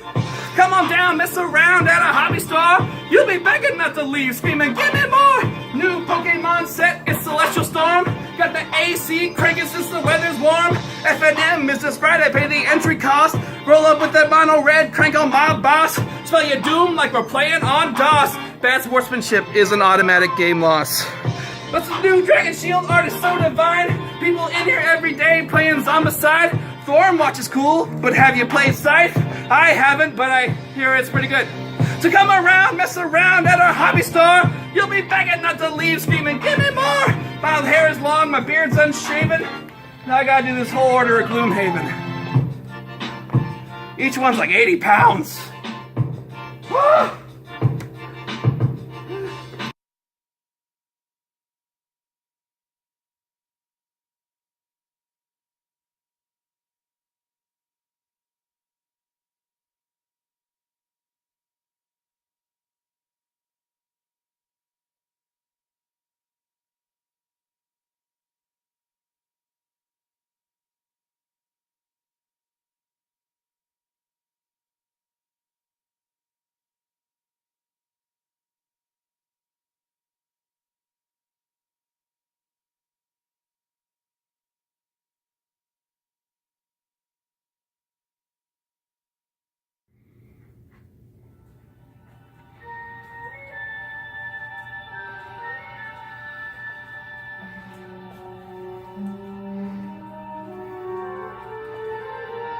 Do it! Buy a kill team set, and your journey to the 40k side will be complete. You are mistaken. I am a magic player, like my father before me. I think you will find it is you who are mistaken about a great many things. Your friends have already joined our side. I'll run you out of business before my friends can get here. Oh, I'm afraid the store will be quite operational when your friends arrive. Your overconfidence will be your downfall. Yeah, well, you're dumb.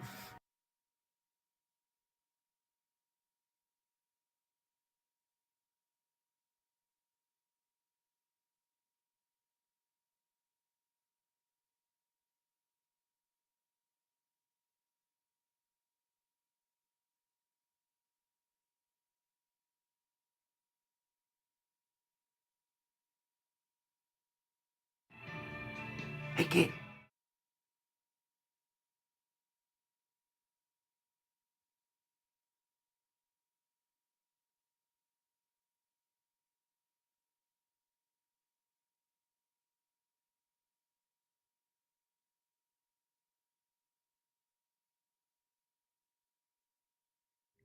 In Battleground Norton, in Battleground Norton, in Battleground Norton, in Battleground Norton, in Battleground Norton, it's a cool place with RPGs and stuff. In Battleground Norton, in Battleground Norton.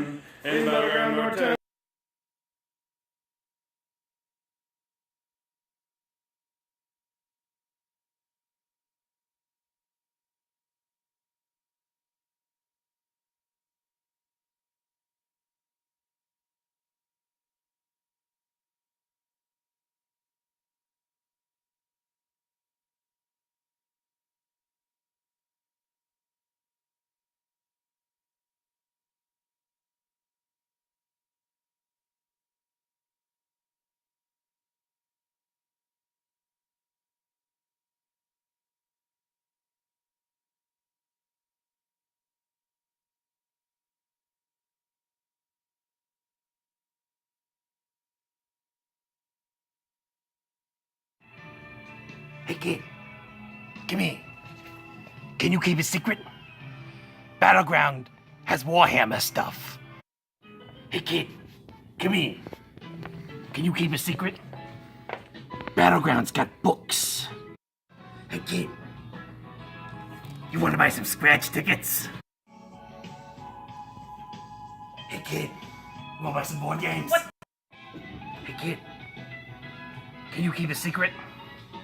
Every time someone comments on this comparing me to Sasquatch or Hagrid, it hurts my feelings.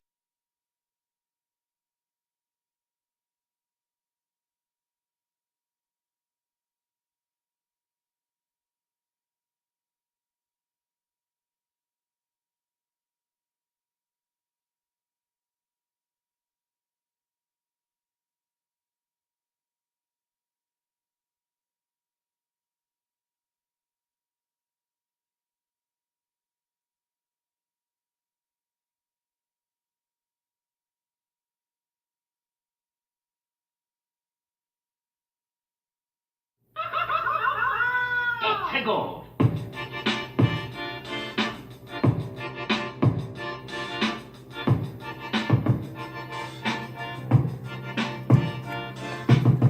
Character sheets, DMG. Player's handbook, D&D. Some of the things that we sell at the B to the G. Kill Team, Space Marines, LCGs. What are these? Can't you see? It's a board gamer's dream! Come on down, mess around at a hobby store. You'll be begging not to leave, screaming, give me more! New Pokemon set, it's Celestial Storm. Got the AC cranking since the weather's warm. F&M is this Friday, pay the entry cost. Roll up with that mono red, crank on Mob Boss. Spell your doom like we're playing on DOS. Bad sportsmanship is an automatic game loss. What's the new Dragon Shield art is so divine. People in here every day playing Zombicide. Thornwatch is cool, but have you played Scythe? I haven't, but I hear it's pretty good. So come around, mess around at our hobby store. You'll be begging not to leave, screaming, give me more! My hair is long, my beard's unshaven. Now I gotta do this whole order of Gloomhaven. Each one's like 80 pounds. Woo!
do it. Buy a kill team set, and your journey to the 40K side will be complete. You are mistaken. I am a magic player, like my father before me. I think you will find it is you who are mistaken about a great many things. Your friends have already joined our side. I'll run you out of business before my friends can get here. Oh, I'm afraid the store will be quite operational when your friends arrive. Your overconfidence will be your downfall. Yeah, well, you're dumb.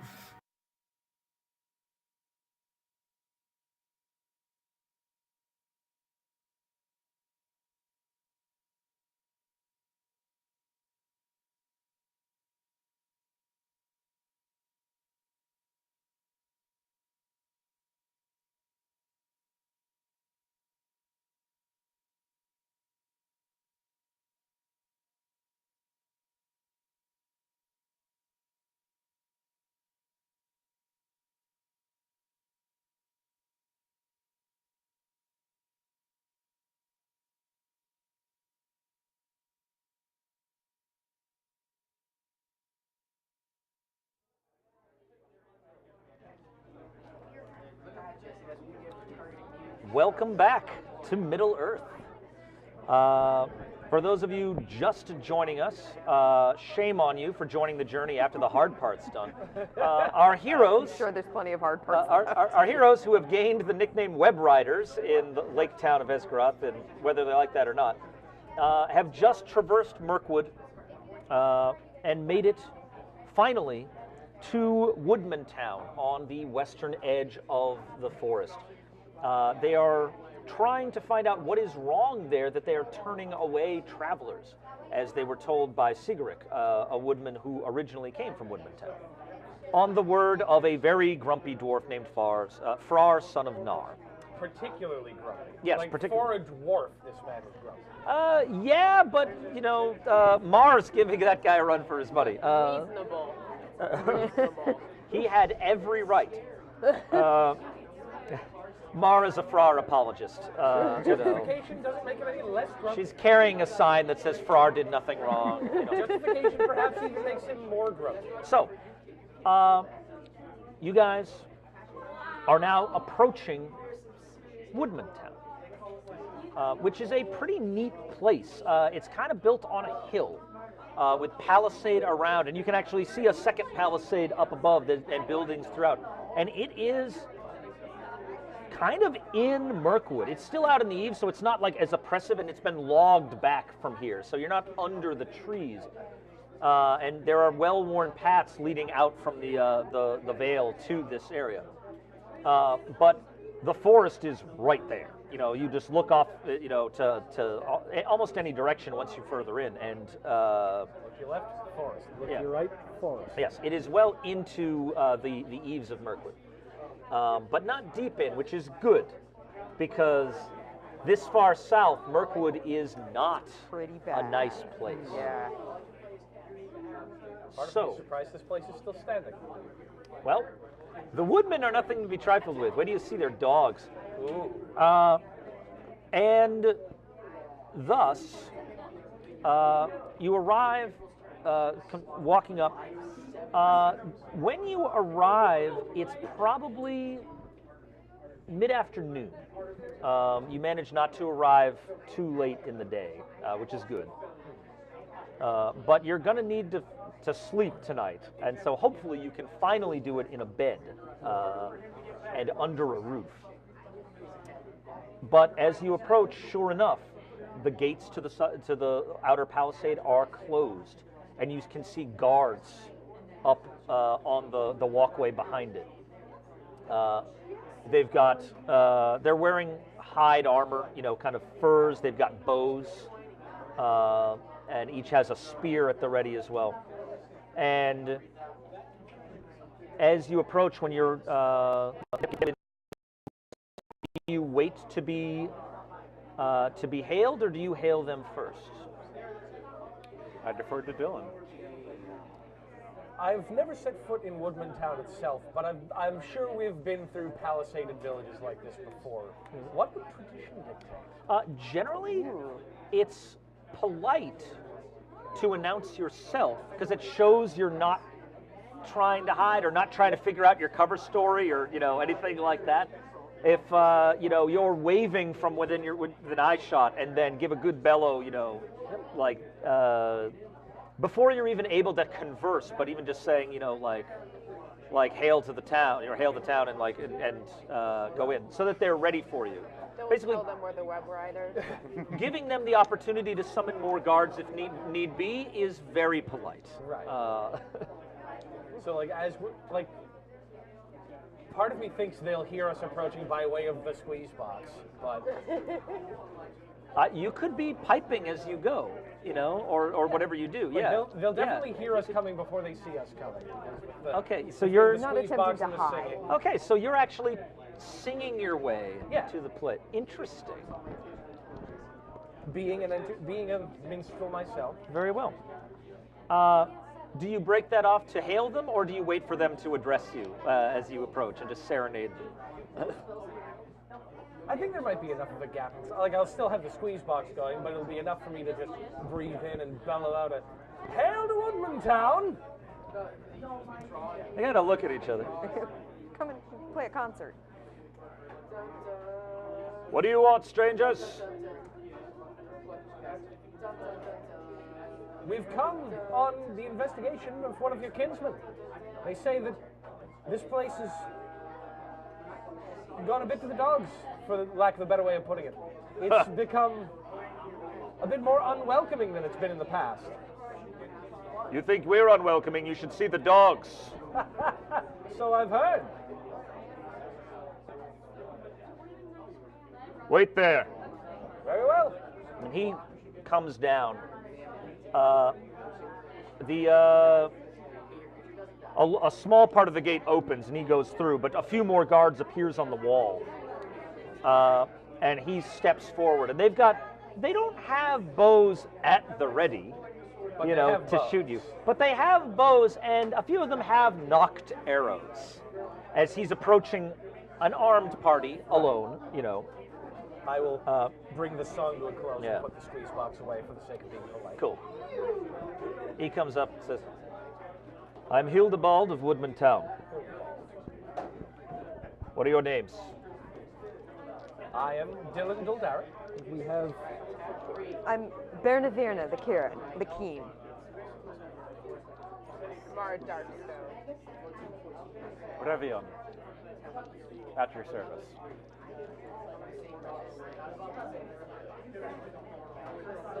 What do you seek here? We seek to assist in whatever is having you all keep your gates closed. And what do you know of it?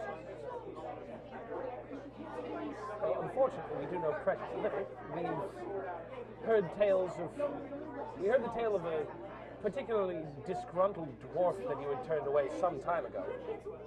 A dwarf merchant that insists that you had, in the past, kept your gates open quite frequently for travelers and merchants. And then all of a sudden you've begun turning people away. Well, times do change as dangers loom. It's true, it is true. And not all who walk the road are trustworthy, even traveling musicians. Indeed, indeed. But what sort of dangers would these be that plague your humble hamlet so? Well, what is your interest in it? We wish to do something about it if we can. What, strangers just come to solve our problems? Where do you hail from? Well, we've come all this way from Lake Town. It's a long way to go for strangers. Long way to go for a dwarven merchant as well. I'm from just up north. I'm with Beorn, and I would like to know what's going on down here and make sure it doesn't go any further. This is southern Mirkwood, after all. You said you were sent by a kinsman? Yes, what was his name again? Sigaric. Sigaric. Sigrid. Describe him. You give the Like, oh, he was a woodman. It was like, He has this scar from his ear down to his chest. you do know him. He was the one that asked us. I was there when he got that scar. And he like lets the menace of that just sort of just like. Is it a good What- story? What was it from? At this point, so you guys may not know it. You've been in an audience. This is to determine your kind of things. So in this instance, this comes down to a traditions check on the part of your spokesman, which seems to have been Dylan. So Dylan, this is going to be, now we are out of the journey, so you no longer get your well-fed bonus. That's fine. But what I do get is the arrival bonus of having advantage on all the social skills. Yes, indeed. That is entirely a thing. So you do have advantage, Yes. and you're getting a couple of other bonuses for other things, which I don't have to tell you. So go ahead and give me a roll. Fair right. enough. That is going to be a lovely 23. 23 just from what you have? Yeah. I have a +7 to my traditions. Well, you're actually at 25, just so you know. All right. So that's kind of stupid ridiculous. I make a very good impression. Yes. I also do very good. Not right now. Not the time. Not the time. Start spouting off as Frar. Those woodmen with their dogs. All right. Respectful. Yes. So, Hildebald, kind of looks you over and says, well, if I'm going to tell you stories, we should be sitting down. Thank you. He waves, and they kind of look at each other, but, shrug, and then the gates actually open, and you are given access to Woodman.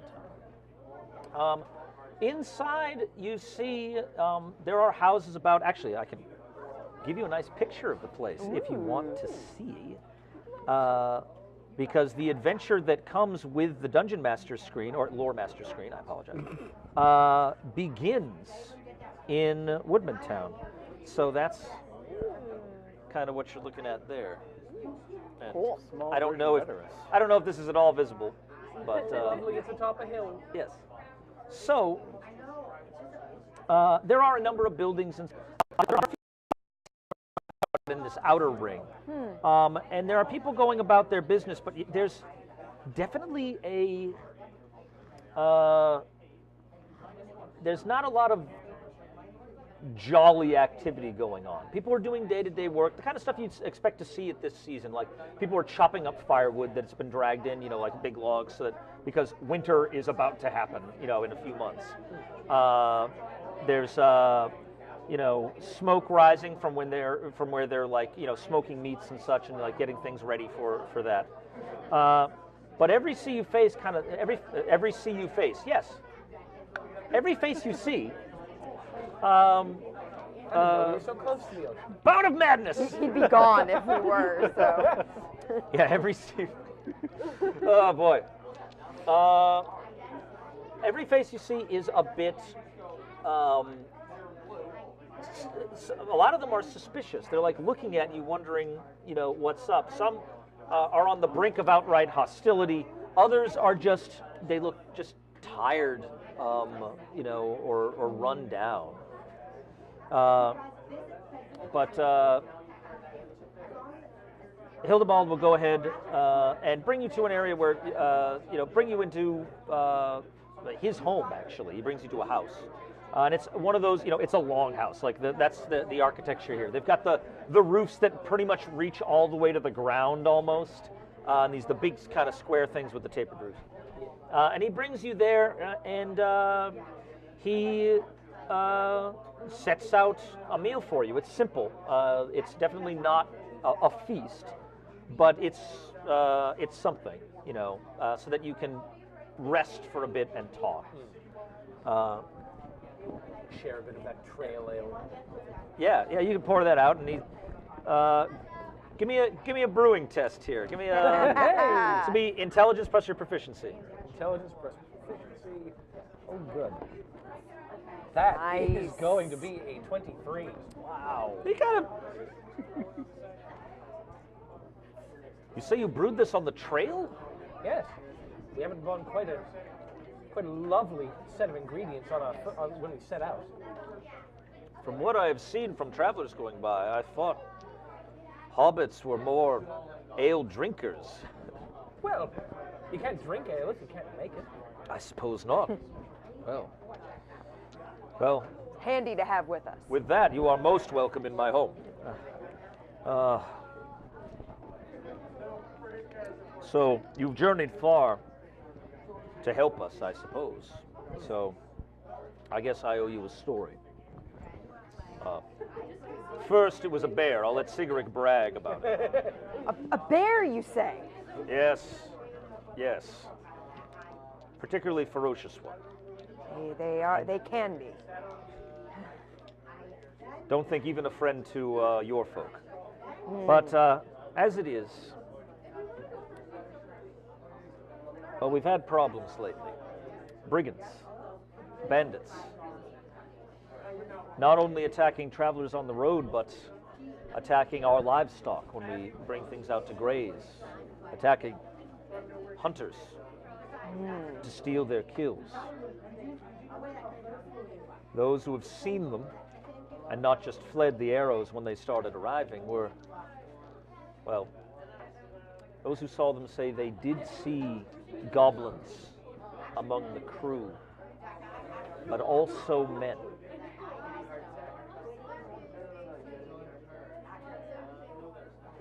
We don't know who would be working with the likes of goblins. Surely no one we know. And so there was a talk, and it was decided in council that we should keep strangers out until we know who we're dealing with, because we don't know who is involved. And we're losing food. We should be gathering as much as we can to make it through the winter. Even under the shelter of the trees, winters are hard. And if this keeps up, if they keep taking and we'll have nothing left. Some are already rationing themselves in preparation for hard times ahead. Mostly those with children want to see that the young ones are fed. You understand our distrust of those who come walking to our doors. The attacks have been getting bolder. At least once we've spotted them within sight of the walls at night. We think they may be planning perhaps something more. And we don't want untrustworthy folk inside our gates at night while this is happening. Certainly don't blame you. Goblins. Yes. Goblins and Manner men. of men work willingly with goblins. Wicked ones. Perhaps you could correct me on this, Dylan, but I believe men of the East are often in league with goblins, the Far East. History? I don't know if you have history. I don't have history. I have lore, but that doesn't come in here. Yeah. You can try an untrained history check just to see if, or shadow lore actually, because that's if you want to get into, you know. This is already taking like at the mention of goblins alone, Yeah. you Actually, already it's- see like Dylan beginning to sweat. Yeah, it's probably more history than shadow lore. So give me just an intelligence check to see if you've heard a tale or two. You are a smart hobbit. Intelligence, that is going to be 12. Okay. You've heard like vague word. You couldn't name like any specific generals or anything like that, but you've definitely heard that Mordor lies to the east, and that there are wicked men who have been in league with Mordor in times past. But it's not like you fought any of those battles or saw any of that action. Allegedly. I mean, that was what, 1,000 years ago? Who knows? But yes, about 800.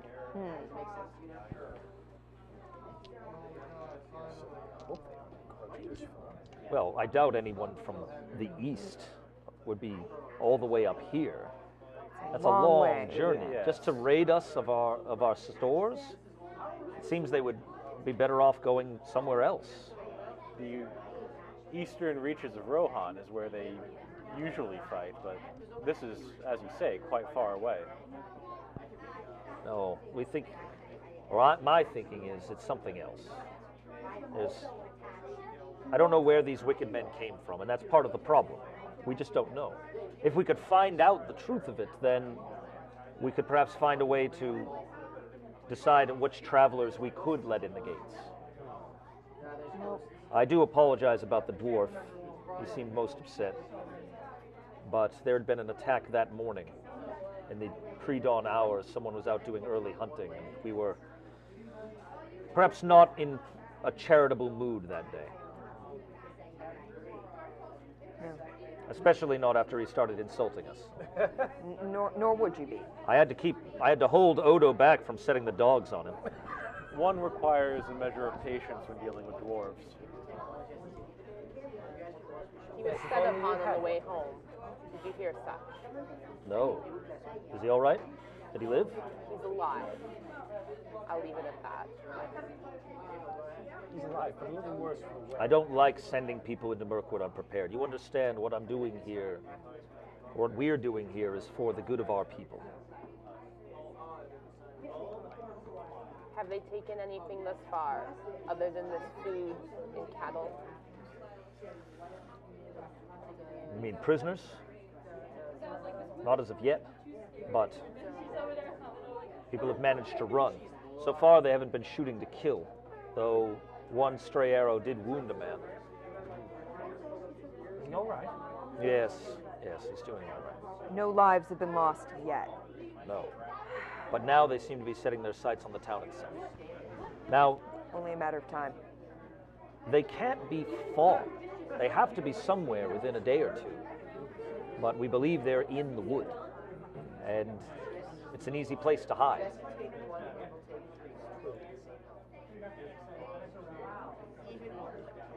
So that's the problem Yeah. that you've come to help us solve. Sorry that it's not an easy one. Well, that sounds pretty terrible. Yes, it does. We're going to help them. Right, Mar? I don't know these people. You know your kinsman, who was troubled by them. Your kinsman will be out of a trade. That they sent away. Yes. They can't possibly let anyone in. So even more of your kinsmen, of any of ours, could be turned away here until it's safer for them to let people in. Whatever foe this is, we have to deal with it. Whatever foe this is, we have to bring the hammer down upon it. Yes, But you use axes. I can get a hammer.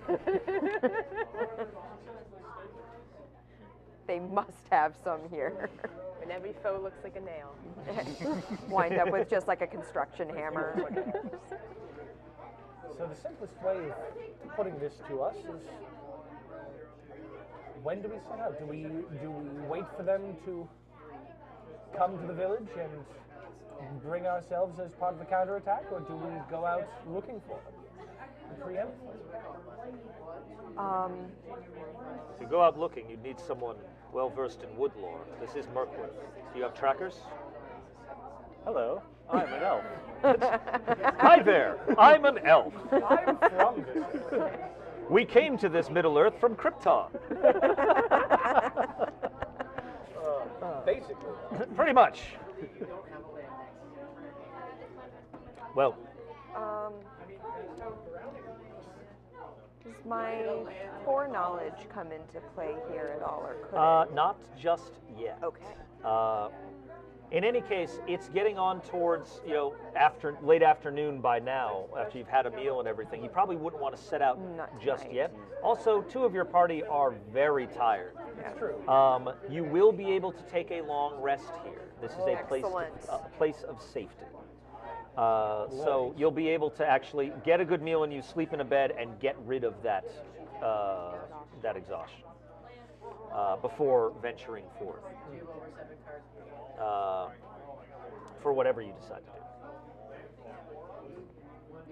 Yes, a rest for the evening. The road has been long. But you do make an interesting point of tactics. I don't know what would be better, whether to lure them in or chase them down. We may have the numbers advantage, though we may not. Do we know how many these bandits are? Few are ever seen. That's the problem. We also don't know much about them to lure them in. To my mind, there can't be many. Otherwise, the attacks would be a bit more frequent, or they wouldn't mind showing their numbers. As it is, I imagine it's no more than a dozen, possibly less. But if they are able to hide in Mirkwood, that gives them an advantage. We may need to go looking for them. Quite so. Most things leave tracks. Most things. All right. So is that the plan? You guys are going to go try and find them on the morrow? So, All right. For the remainder of the day, I'll be in what passes for a town square, trying to raise spirits a little with the song of the journey that led us here. Very well. Very well. I'll be sharpening my axes. I'm going to bed. I don't blame you. For once, I agree with the dwarf. Yes. Get some rest in you. All right. Very spiteful and condescending, just So like it. they actually there are guest houses that they have, because traditionally a lot of travelers come through here and they have places for them. But with the 25 traditions, they can actually give you a little better than that. They let you sleep. Normally, they have travelers here until it fills, and then they use the guest houses. The Great Hall of Woodman Town. And You have actual proper cooking facilities for once. not only that, there is a lamp here that glows with, I think it's a blue light. There's like an slightly magical, unnatural light coming from it that is very soothing. And even though the lamp never dims and is shining at night over your heads, basically, because it's in the Great Hall, it doesn't prevent you from sleeping in the slightest. It's actually comforting. And some of the aches of the road start to work their way out of your muscles. And you have possibly one of the best night's sleep of your life, let alone since your journey began. This is great. Which is not to say that your sleep is necessarily idle. Bernavira, Yes. the eyes, the great eyes in the darkness. It comes in flashes. You're Yes. not present necessarily. You're here, but you don't necessarily have a body. Okay. And you can't tell the scope of it, because it's just black, and then these two strange eyes in darkness. Definitely not human eyes. Some sort of beast. And then they shoot backwards into the darkness as your view pulls out, and branches and leaf and vines whips in front of you, and there's a noise like a forest in gale force winds of just rustling, And then looming in front of you, you suddenly feel yourself coming into existence. Sort of, you are a ways away. You're still far from the eyes, but it lies in front of you, whatever you're going towards. But then, stepping in front of you and stabbing at you is a black knife in a man's hand. And you manage to dodge it, but it keeps coming at you. And where it scratches or nicks you, there's a cold sort of feel to it, a feel that just sets you on edge. And as you dodge and weave, you notice the man holding the knife, whose features are indistinct, is asleep. Eyes closed, face at rest, as he viciously comes at you again and again with a black blade. Okay. That's how you spend the night. Okay. You wake up from that. All and right. most people would be like, oh God, what a nightmare. You wake up and just like, what does that mean? You know, Yeah. like that's your kind of thing. I sort of feel like that I wake up on the earlier side, not Yes. like hours before, but I wake up earlier, you know, than I normally would if I was allowed to sleep in, and cannot get back to sleep after that. Just thinking about but it, like and, out of and more of out of puzzling excitement over it. than Yeah. out of fear or Just, anything. Okay, what can? Yes. Have I heard anything? So I mean, I have the old lore specialty. Does the blade We'll get to sound that. at all? You're not the familiar? only dream I have to deal with Oh, tonight. okay. So hang All right, on. All right. We've got sea dreams. Ooh. So, elf sleep's a little different. You know, you're probably mostly just like quietly humming in a corner of the place, you know, or wherever you're at. Floating like an inch off the ground. You're so used to this by now. It's not even funny. You've been on the road 53 days Yeah, before fair now. point, You know, fair we are like well into October by now. But you have the normal thing where you start kind of casting your mind into the, you know, into the elf dream. And as always with these latter days, you hear the pounding of the surf and the calls of gulls.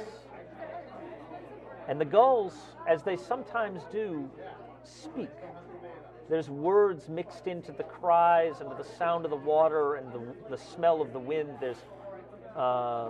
There's something that comes with it, some voice from far beyond the Western Sea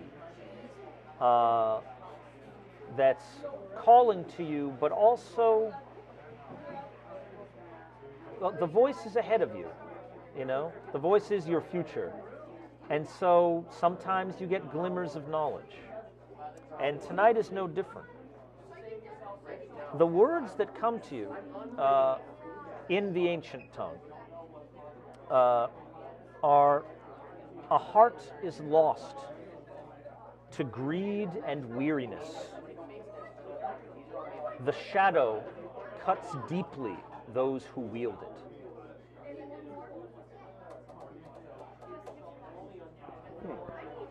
Okay. Is this the wind or the gulls, or is it? It is the voice. It is the voice that speaks through the wind and the gulls. It is the voice of that which sends the dream. Okay. As such, it is not a conversation so much as No, no. If it was the water, that would be one thing. If it's the wind and the birds, that's That's an true. entirely other thing. That's true. That's true. There's different people and such. Perhaps they're all in agreement. Yes. Not someone who knows a thing or two about Lord of the Rings over here. Yeah. Jeez. Excuse me. I try to figure out which Vala is specifically talking to me. They sign it in any way? Is there anything about the earth there? Every sea we face. Yep. Every sea we face. Good Lord. Anyway, that's what you get over the course of the night. You have whatever dreams you wish. You probably dream about Mirkwood, honestly. The brain's still there. The new day dawns. What do you do?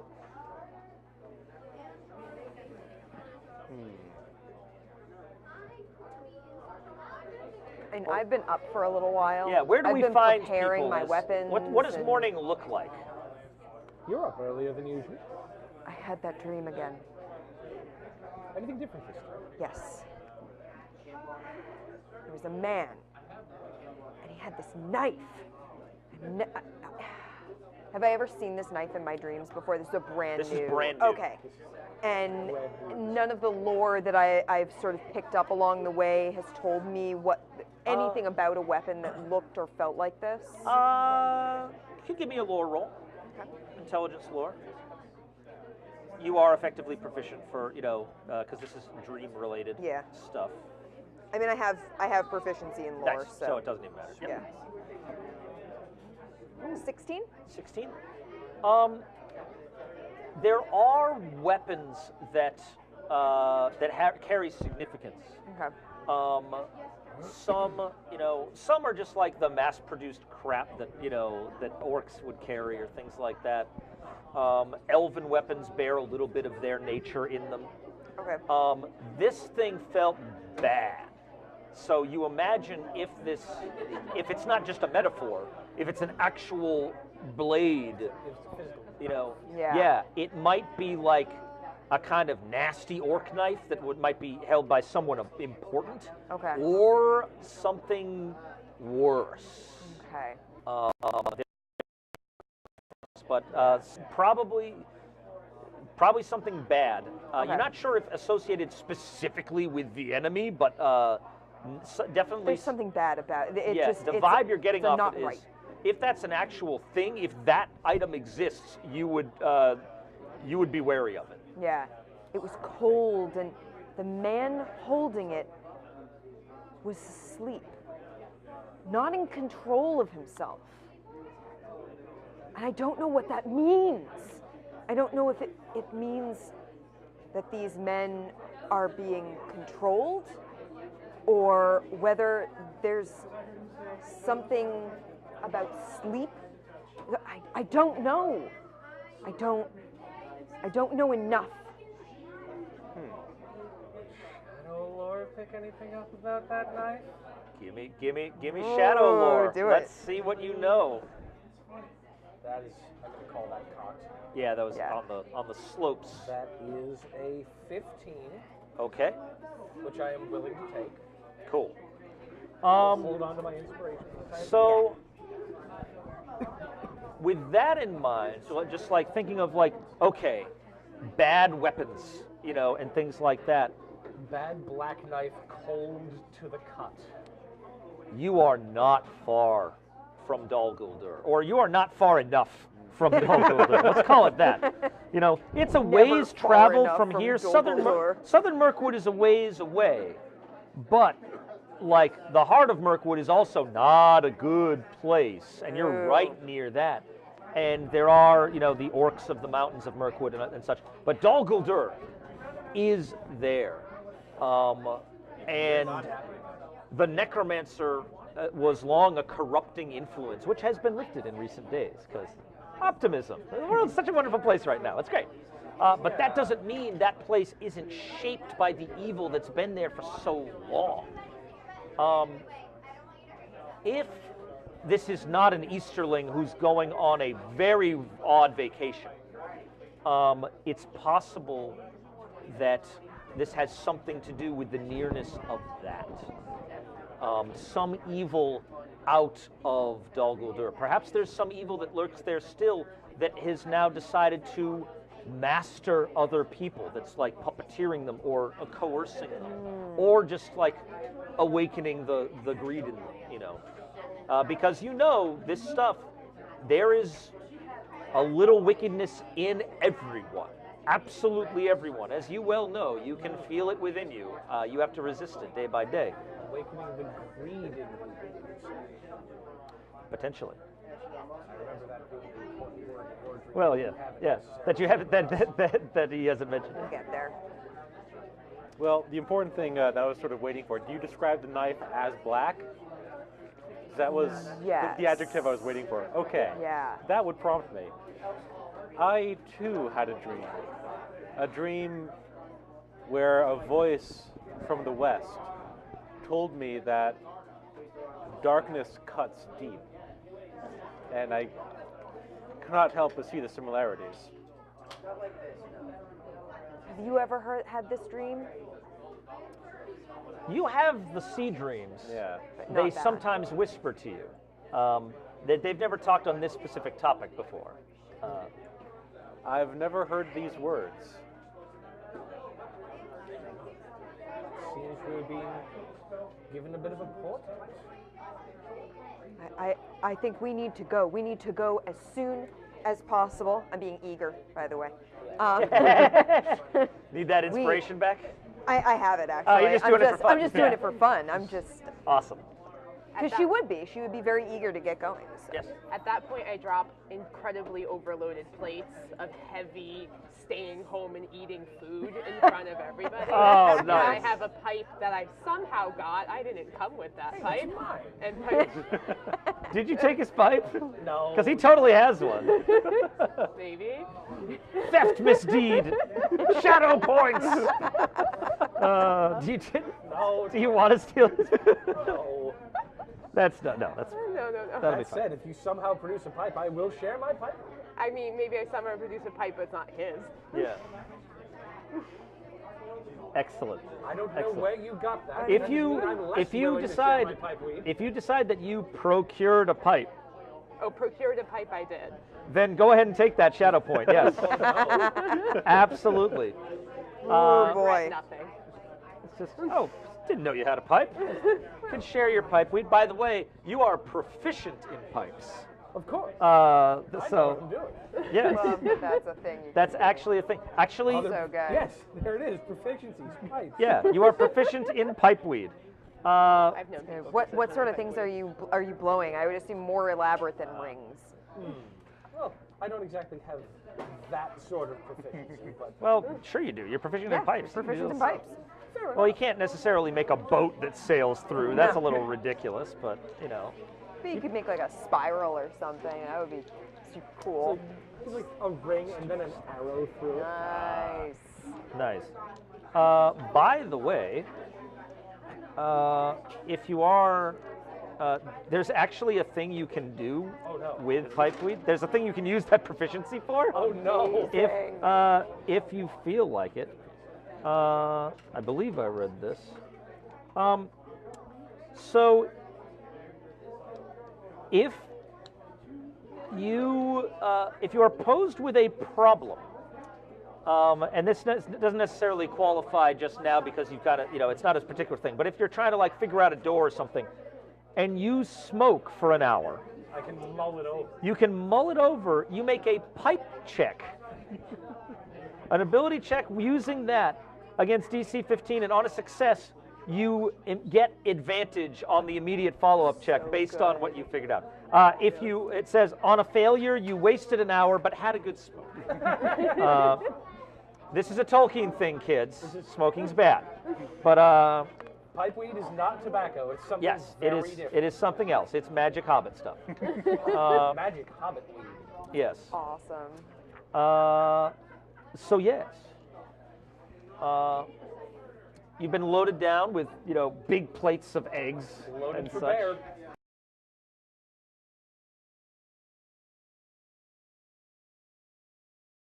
Imagine I pack away a lot of calories in a day. Yeah. What, you're building Yeah. up for hibernation, are you? Yes. Well, it's that time of year. No.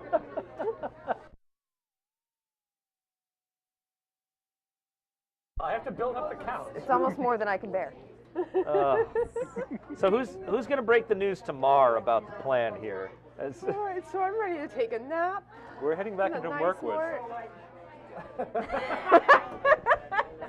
No hesitation. Doesn't even bother softening the No blow. preamble. Just as soon as the guard Right drops. away. You were like gonna give him there was a I little had bit the of extra frying eggs pan. and you're about to scrape it off and then just Right into the Hobbit's plate instead. Dylan. But Dylan's like, but we are going to Mirkwood. That's it. We are still going to Mirkwood. I know. We have to move on this as fast. We can't let any more damage be done. We can't risk it. Agreed. I am not as keen as you to go headlong into our foes, but They do call me Bernavera the Keen, so I would rather not wait. Thank you. A bit of preparation would probably be wise, but setting out as early as possible would also be wise. Tomorrow? Today. Today. Shovel down that sausage. I go where they go, I guess. Against your better judgment. All right. So, the woodmen will give you what information they can about places where attacks have happened, and after that, it's up to you to head out there and deal with it. So you can press out, and here, Woodman Town is by the side of the water. There's a river not far away that winds down from the southern mountains south of the Old Forest Road. Once you ford that and head over into the place where this stuff has been happening, things immediately go full Mirkwood. You know, you start seeing, like, you don't hear any sound other than the sound you make. No bird song, no buzzing of insects. It's that stillness, yeah, that oppressive silence and stillness, that stifling air again, except now you are on no elf path. You have only an elf to guide you. The elf will have to make an elf. So, instead of following the elf path, we follow the elf's path. I suppose that's the thing. All right. So, you are on the track of these creatures, or these bandits, or whatever they are. I'm gonna need somebody to track them. I'm gonna need a survival check. I presume. Where is it? I've got the die in my hands. Which means I believe you actually have not enough dice in your hands. I think you just get advantage to track people. You have advantage on all wisdom survival ability checks when tracking others through the wilderness. Ways of the wild. Nice. Of course, one of your things. Yeah, you just Let's do it. You just do that. Okay. So give me a check to see how long this takes. 21. Excellent. That's very, very good. Good. And you'll find out why. You'll find out why in a moment. You are proceeding along, and you've been in Mirkwood before. You've been in shadowy, dark areas and everything. This is worse.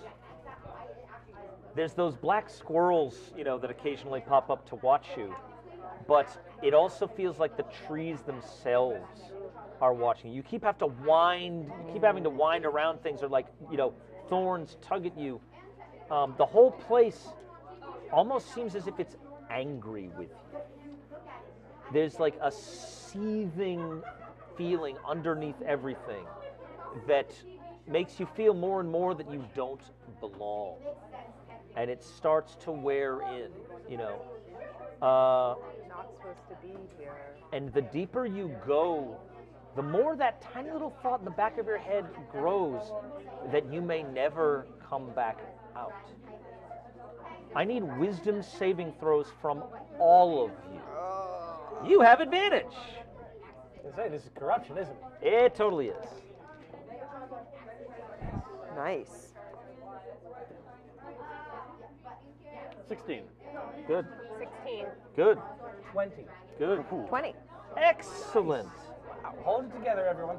Yeah. You managed to hold on to your hopes. You managed to avoid this, and you avoid spending unnecessary time in the depths of Mirkwood because of that fantastic tracking roll.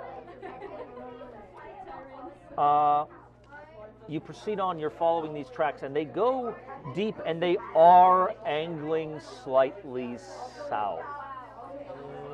which is pretty much where you least want to go. Treebeard's opinions notwithstanding. We got the references, folks. I can almost hold my own in this company. And that's when I need perception checks from all of you. Everything. This. Is this again This- to detect enemies or ambushes? Sure. I have advantage. I'll let other people roll before I decide whether or not I'm using my inspiration. This Only was a 12. perception. 16. Perception. Excellent. Did you roll with advantage? I did not. I have double proficiency. Oh, double proficiency. Is that, yeah. Is it also, I can't remember if it's something that stupid. He's an elf. It Yeah. might be something that's It might be something that stupid. Let's just double check. We all know Tolkien was an elf supremacist at heart. In the woods. Just in the woods. Got advantage on stealth. I've got double proficiency. I've got double proficiency for survival. But I think I only have advantage on stealth. Oh, you have advantage on stealth when in a forest. That's right. That's right. So you just have double proficiency from your wanderer thing. Is that Double proficiency. It was something in wanderer did something to proficiency. Natural watchfulness. Is that it? Yeah. Double proficiency for perception in wilderness. Okay. We got to get you back to town. We're getting ridiculous. All right. So you got what? 12. 12, 16. 16. What was this perception? Yes. Then I have a 19. 19. And I think I might be able to keep my 3 relatively safely. 3. Very well. Very distracted. I'm sure it's fine. I'm sure it'll be fine. I'll just be the only one in the surprise round. The only one down in the surprise round. All right. And oh no, Oh no.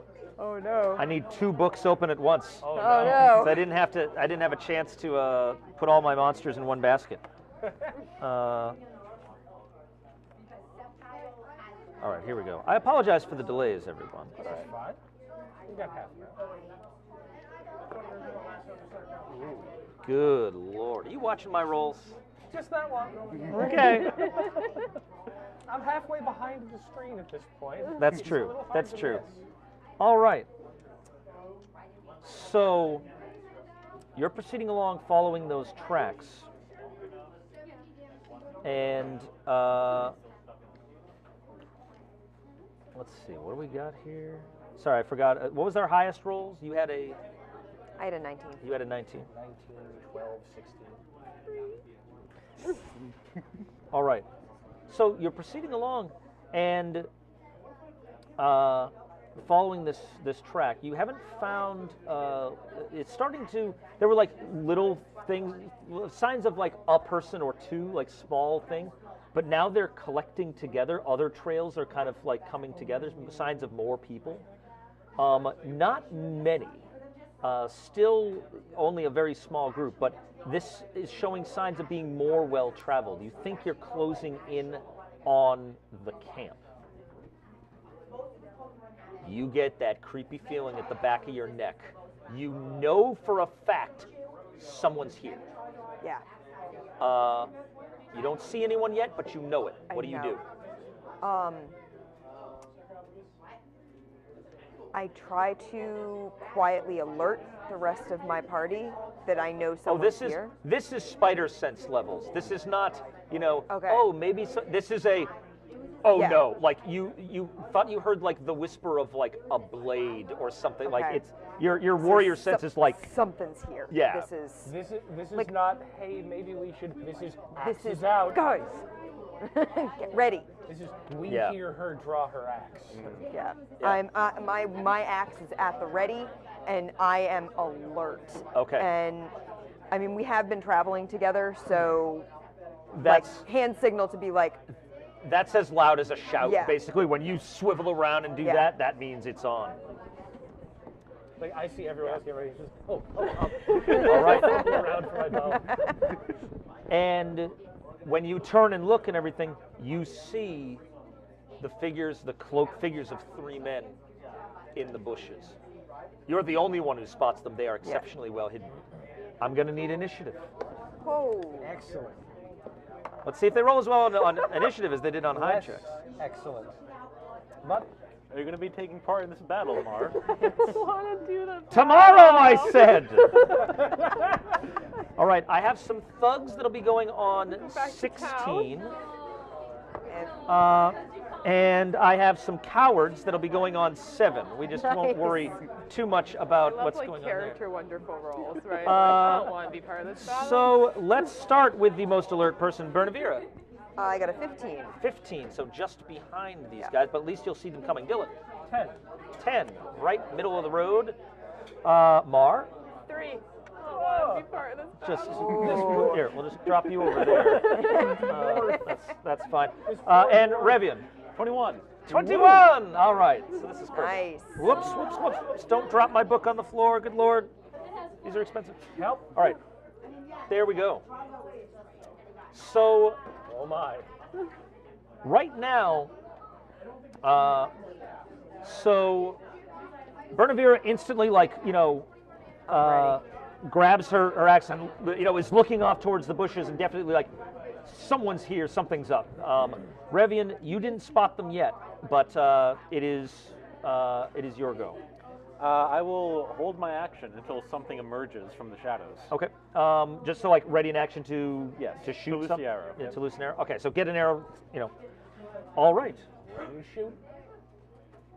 Uh, They'll be out by the time my turn comes around. Hopefully.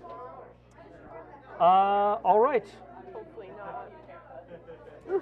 So, over from the bushes, a couple of arrows strike out. They are going after probably you first. At Yeah. least one is coming at you. I got to see where I the do other make a ones big go. target. Yeah. So another one is, of course, going at the dwarf. Another one's going for the elf. So I'm too short. They don't notice. these will have advantage on everyone but you, Okay. because you could see them coming. But one shot comes at you. That is a 21 to hit. Yeah, that hits. Yeah. So go ahead and take 4 points of damage for me as that goes in. Okay. Coming in over here at Mar, that is a 15 to hit. Hits. Okay, that is also 4 damage there. And at the elf, whoa, they put some pepper on that one. That's a 23. Yeah, that'll hit. Nice. Ouch. 4 damage there. So arrows loose. Spicy arrow. And Revan, you spot. Return volley. Very well. 17 to hit. Oh, jeez. Yeah, that's a big yes. They will take 11 damage. Well then. There is a scream. Oh, will help. Yeah, well, not quite. It's a scream that keeps going. So you didn't kill him. You got him, but you got him. It's just like ah. And I should lean over and do that directly into the microphone, shouldn't I? And He's leading in the wrong direction. he looks like, oh God, I've been shot, is the vibe you're getting off of that guy. And they now stand revealed, Bernavira. So how far away are they from me? Not far, like maybe 20 feet. right. They're pretty close. They seem to be like getting blades ready now. It's like the initial volley, and then they're going to be like charging in. So I have 2 hand axes and an axe. I actually realized that I have 2 hand axes. So the hand axes are. You also have a shield, which is I currently do, factored yeah. into your armor class. Yeah, so you and I could have a put- shield on one arm. I'm keeping the hand axes away. The hand axes are named. Well, the hand axes are Wrath and Ruin, Okay, and the axe in my hand is Rage. nice. Can't imagine what you're Speaking going of to which, are we going to see some battle fury? Oh yeah, we are. I am going into a battle fury. All right, that is a bonus action, so that's easy Yep. enough. And I am going to go at the one that hit me All right. So axe and shield. with rage. All right. Yeah, axe and shield. Axe and shield yeah. with rage. All right. So that gives me Battle Fury, gives it- me advantage on strength checks and saves, And- +2 to melee damage using Yes. strength. And I believe you also have reckless attack or something I like that. do. Reckless attack You is... can give yourself advantage on attack rolls for a turn by accepting advantage on incoming attacks, Yeah. if you wish. I'm not going to do that right now. Okay. I'm gonna With that see 18 if that, AC, you might actually be all right. Yeah, that's Yeah. the thing. Yeah. It's kind of nuts. I mean, they hit me once already. Yeah, that's so- true. They're clearly marksmen. Yeah. All right. So are you reckless attack? So, Or no? No. Okay, give me an attack Not roll. yet. So I'm just gonna roll a straight up attack. Yes. Roll a good slap. Ooh, that's a good slap. 17, so that is going to be a 22 That will hit. Because isn't it? I get +2 to To it's to damage, Yes. yes, that was so already it's a factored. 22 to hit. So 22 hits. So go ahead and roll me one-handed axe is D8 plus, in your case, 5, I Yep. believe, while raging. Jeez. Oh, that's sad. 7. 7. Oh, only 7. All right. You go in and sweep across, and he manages to avoid losing his head over this. Yeah. But he is definitely sorely pressed. Knocked back and gets a good slash across his shirt. Dylan, you are next. You see people. So Warrior! No, wait. the one the elf shot, Yes. I think I'm going to focus fire. Okay. Halfling bow. That is, I think I'm going to get the inspiration. Spend that inspiration. Certainly. That's not much better. That's a 12. 12. They were using bows and haven't got their shields yet brought up yet. So yes, 12 actually hits. Imagine that. That is going to be a 3. 3 damage, Not nearly as lovely and strong as the elf, but but much more close to center. Yeah. You get the feeling the elf was trying not to kill him. This happens sometimes. However, you don't want to die, and everybody else has been shot, and you figure you're next. So he is not expecting it. He was of all of the threats here, he was not expecting to be shot by you. So he gets gets a momentary look of surprise as he falls down into the bushes. One down. good. All right. And then the goblins. Then goblins. Let's see. So I got Freaky myself. if they leap out of the bushes. Yes. They. So suddenly, screaming, 2 little gaunt green rubbery sort of figures come running at you. They look awful. These are, you dimly note as their stone spears come rushing at you, these are forest goblins. These are not ones from the mountains. Or if they are, they're from the forest mountains, the ones from Mirkwood. Gotta love those dual legs. And they come at you. They are, of course, aiming straight for the people they hate most. So I'm just going to go for you two. I'm sorry. It's happening. I'm not very sorry. But they scream as they come forward, and I'm going to try to stab you, Revian. Good Lord, that's a 23. Oh, yeah. Sorry, 22, because they're using the spears. Still, yeah. yeah. Yeah. Go ahead and take, Is your mic on? in this instance, 8 piercing damage. Yeah. As they actually, he puts the extra heft in there to try and murder you. They seem to be, they're way stronger than they have every right to be. They're not much bigger than Dylan, but they've got this unnatural, horrible strength to them. The other one comes running for you. That is a 15. Hits. And will also be hitting for 8. How's everybody doing? Not awesome. Okay. That's it for that. Mar. Really Yeah, don't yeah, want go to ahead. be here. So it should be noted, you guys were probably all kind of near each other, collected up. I think the only one who's not with the group right now is Bernavira, as she's run off to the bushes. But the rest of you are more or less closed in, which means sneak attack's a lot easier to get. Well, you read Mars' mind. Yeah. So I'm going to lash at my dagger at the one that just speared me. Okay. I'm going to use my inspiration to try to do that Better. 20. 20 hits. All right. So you're using the dagger, you're not using the broadsword? Using the dagger. Okay. Broadsword is a finesse weapon. Does it count as a finesse weapon? Yes, it does. Okay. It's Nice. the rapier of Middle Earth.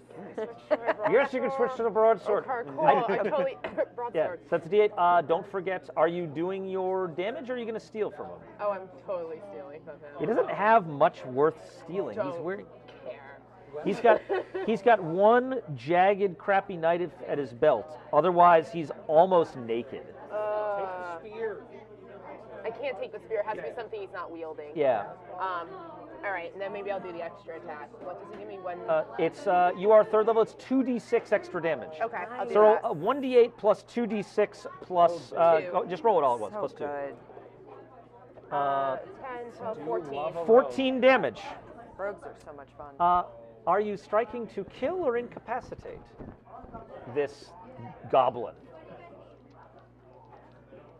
They're goblins, not a jury in the world. I should. Say what? Kill. Okay. Yeah. You just take him right across the throat. Actually, you probably lop his head off. It's a broadsword, So he comes in, stabs at you, and just, and with a quick swipe, suddenly just, he falls in 2 different places. If I see this, I'm like, nice! That's amazing. So that means you currently don't have anyone on you. Do you want to move at all? Do you want to do anything else? Yeah, I'm going to back up Okay. and hide a little bit. Okay. You can hide as a bonus action. So please make me a stealth check. 13? 13. Dwarf dives into the bushes. Okay. That may not be so good for forest goblins that, Yeah, maybe it wasn't like the trail of blood from the Yeah. head I just took off to exactly However, where I tried to hide. Fortunately, most of this battle is random goons. So you are totally hiding from them. Revian. Nicely done, Mar, I say toward your hiding place. Shut up, you're giving me away. This motion Well, needs a So lot you have this little goblin, but dangerous goblin, right on you. Yes, And then quite there's still so. people out there. And I don't believe I can fire my bow at the goblin, being that he's... You can, you have disadvantage because he can just swat at the bow. Right. Can I switch to my scimitar as a bonus? The bow's already in your left hand, you can just draw with your scimitar with the right. All right, I totally shall do that. All right. 24 to hit. Yes. Why are you guys so awesome? I am an elf. Yes, that's true. We haven't demonstrated properly. We have to give a good show. 6 damage. 6 damage. Okay, that's not bad at all. damage. You cut into it and it screams again and snarls at you. It's got horrible green kind of spittle dripping down from its fangs as it's Slightly shouting worse at than a dwarf. Not bad, elf. says a bush. The thugs. Okay. They're getting along. This is no longer a this is no longer a gun them down situation. So they're hefting shields after they saw what happened to the last guy. Apparently, you guys are better archers than they are. And they go ahead and draw blades, and they're both coming for you. They're right next to you. Yeah. The Hobbit is a better archer. Yes. Yes. You killed the guy. You took one down. All right. So one of them comes at you. The one that's uninjured, the one that you did not chop at, goes after you and does a 6 hit you? No. I also have resistance to bludgeoning, piercing, and slashing. Yeah, wait till someone actually damages you. We'll yeah, see if I'm they just actually I'm manage to just make it. reminding you of All right, that. the next one rolled better. Okay. Does an 8 hit you? No. Oh, okay. Well, then that's very I'm well. just like, Should be noted, the guy that you struck already, he breaks out the thing and he's fighting you, but he's kind of flinching every time you go to parry and he's like, oh god, and that's kind of what happens. The other one was too busy getting his shield limbered up that he mostly just was doing a half-hearted strike to just stay back, Yeah, no. He didn't get a lucky shot there. Bernavir.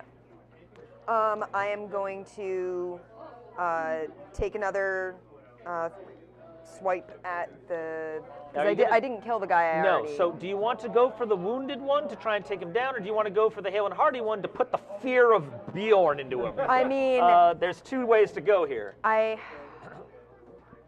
many of them are there? Are there 2? 2. There are now 2.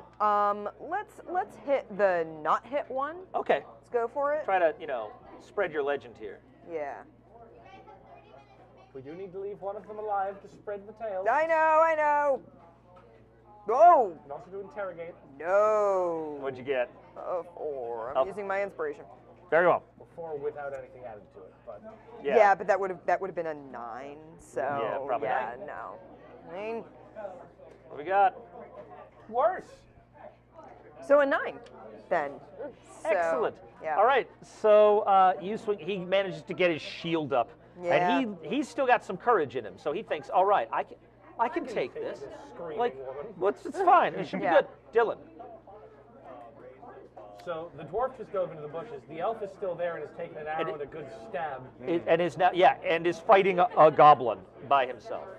Just like in the midst of this, I'm just gonna try and apply some sort of poultice to this. Okay, just go over and just try to run over and at least staunch the bleeding a bit. Hands of a healer and all that. All right. Could you roll me a d8, please? I can. 3. And what's your wisdom modifier? +1, so heal 4. Thank you. Thank you very much, Dylan. It heals a lot more when you're out of combat. Yeah. But I think he needed it right now. Yeah. Awesome. So that's your action? Yeah. Awesome. Cool. Keeping him up. All right. The goblin. Well, is it cruel? Well, yes. Obviously. Silly question. Yeah. Elf. It sees. What's your reaction actually when Dylan comes over to try and heal you? Jumps into the fray. Goodness. Like, Now I know Dylan. He's a soft sort of type in terms of battle. he's not a fighter. Yeah. Yeah. Dylan. Little squishy. It's that sort of grateful, but please don't. No, For your this own is sake, dangerous. yeah. Yeah, I think the goblin picks up on that and smiles at you horribly as it drives the spear towards you. That is a 13 to hit. Yep. Take 8 piercing damage. Jams it in and gives it that extra little stab with its horrible strength. Ooh, that wasn't quite half your hit points, but it was pretty close. It hurt. Mar. That said, an armor class of 11 is not great. Okay. I have no dexterity and I'm not wearing armor. How far is he from? Not very. Okay. The goblins can I tell have where to you take are. care of these fools. So I leave the bushes with my broadsword and swing at that goblin. Okay. And I totally miss. Don't have any inspiration. Not All right. even close. So just harry it, just like. So we get a momentary softness from. Yeah, I regret it instantly. Yeah, just like we got to protect the hobbit. Oh, I should have stayed in the bushes. I should have left him to die. Anyway, it's fun. You really hate that you're a good person. It Yeah, seems. it's just- Mars just like, why do I have to be this way? So Revian. Pipe weed. I got my scimitar. I think I might drop my bow and draw my dagger and try to Oh, get in there. nice. We're in the mix. Yeah. So scimitar first against the goblin. That will be a 15 to hit. 15 will hit. Give me damage. Ooh, 9 damage. 9 damage. I'll let you retroactively decide whether you want to draw that dagger or not, because Check. that takes him down. Okay. Yeah. Or it might be cool. You draw that, go get him, and then you want to whip a dagger. I feel like that Yeah. might be more cinematic. Yeah, I was going for melee because I needed to take care of Dylan because Mar didn't. So. Yes. Wow. All right. So Wow. you do if you have that that weapon in your offhand, you did say it, so you could do a bonus action heave. Sure. Throw The dagger. wounded or the unwounded? The wounded. You see a dagger fly about 5 feet off. No, was that a nat 1? Yes. A dagger thunks into the rear of your shield. Nice. You throw. recognize it. It's Elvin. I'll switch the to elf my I'll bow. okay? hold on to that for later. And then you are faced by these thugs. So the wounded one just does a wild Hail Mary kind of strike at you. Yeah. That's a 16. Nope. Yeah, he didn't do bad though. The other one tries a stab and is a 9, and you are just a wall. Bernavira, Yeah. wounded, unwounded.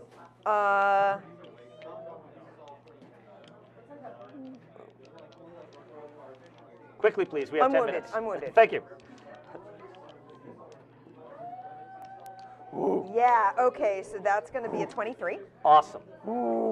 and I love it.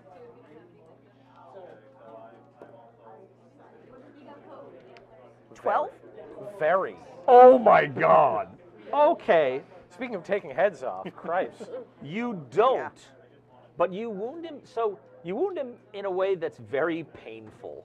Yeah. Like he's fighting with a shield, and you're like, "Let me show you something," and you like raise up like this, and so he gets it up high, and then you just bring it around in a swing and like go up, Yeah. and he falls to the ground screaming. He is not dead, but he is in pain, and he's just like, Yeah. I don't want any part of this anymore. I didn't do that to be nice. These guys have an ability literally called Coward.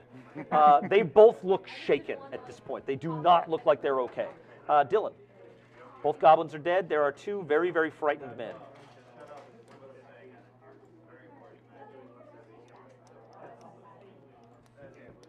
Oh, yes. If you stand down, we might let you off with just an interrogation. You yell that out? Yep. Going for persuasion. Sure. It's not so much a threat as like we're willing to talk. Go for it. Advantage on social skills. Ta! No, I don't think so. That is a 19 on the die. That's going to be a solid 23.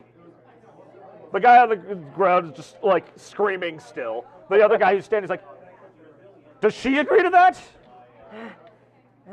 Drop your weapon and we'll find out.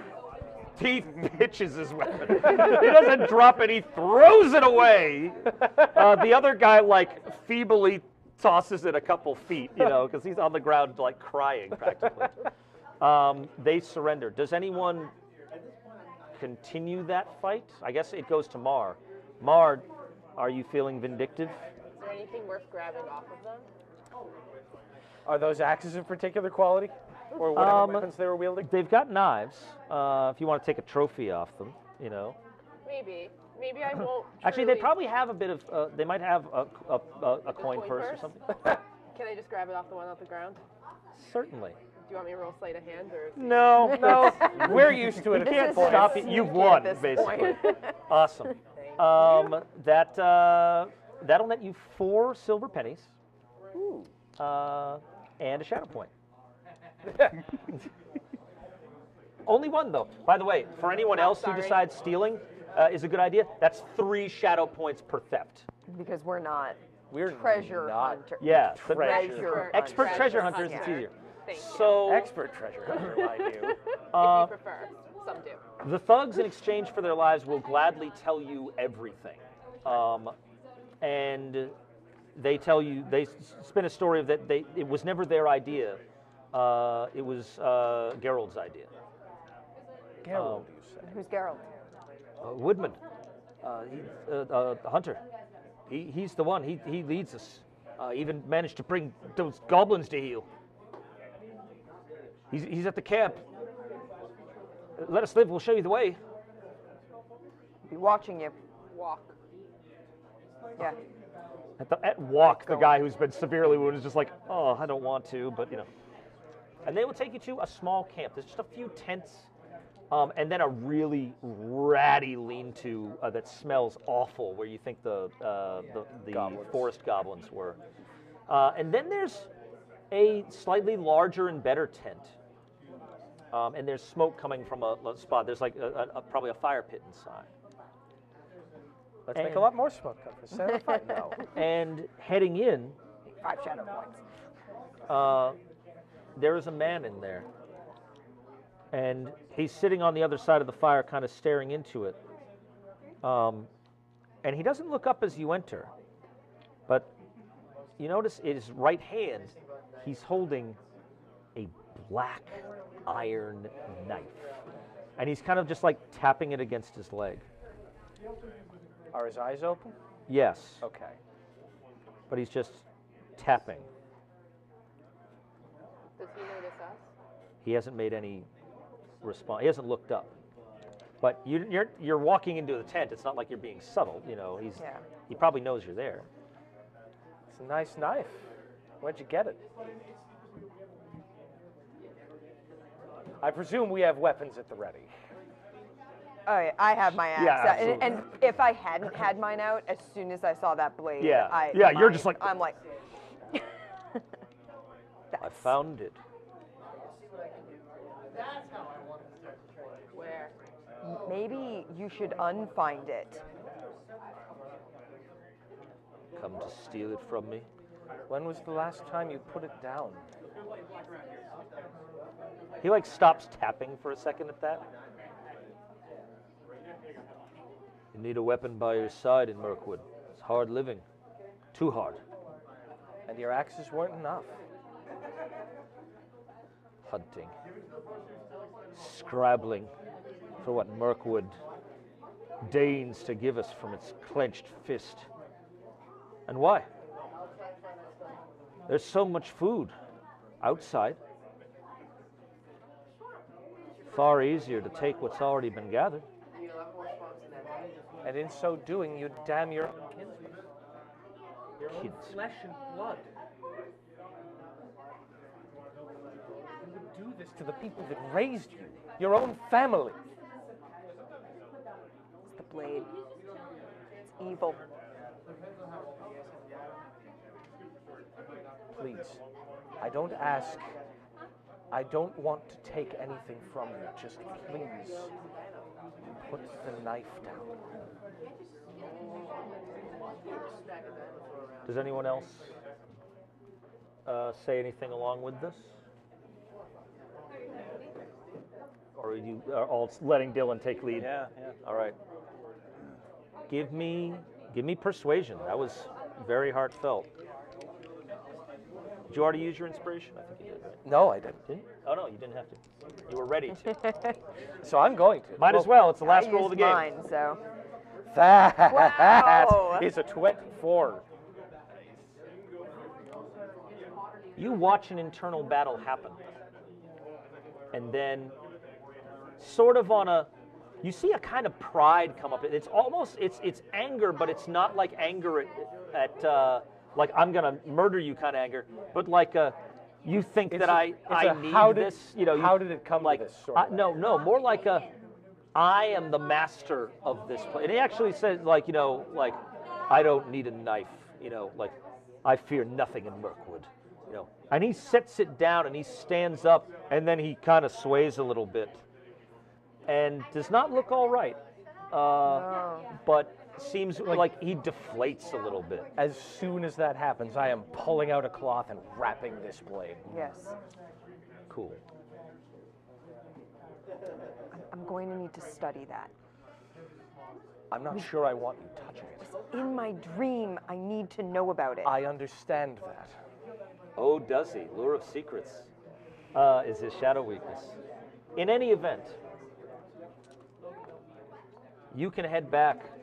You're able to get back through the remainder of Mirkwood back out to Woodman Town without any further nastiness. Incident. Without incident. And you can hand over Geralt to them. He will be punished as a brigand unless there is reason not to.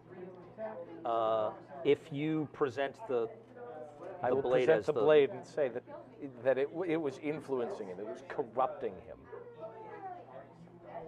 It must be We have reason to think that this item is cursed. cursed in some way.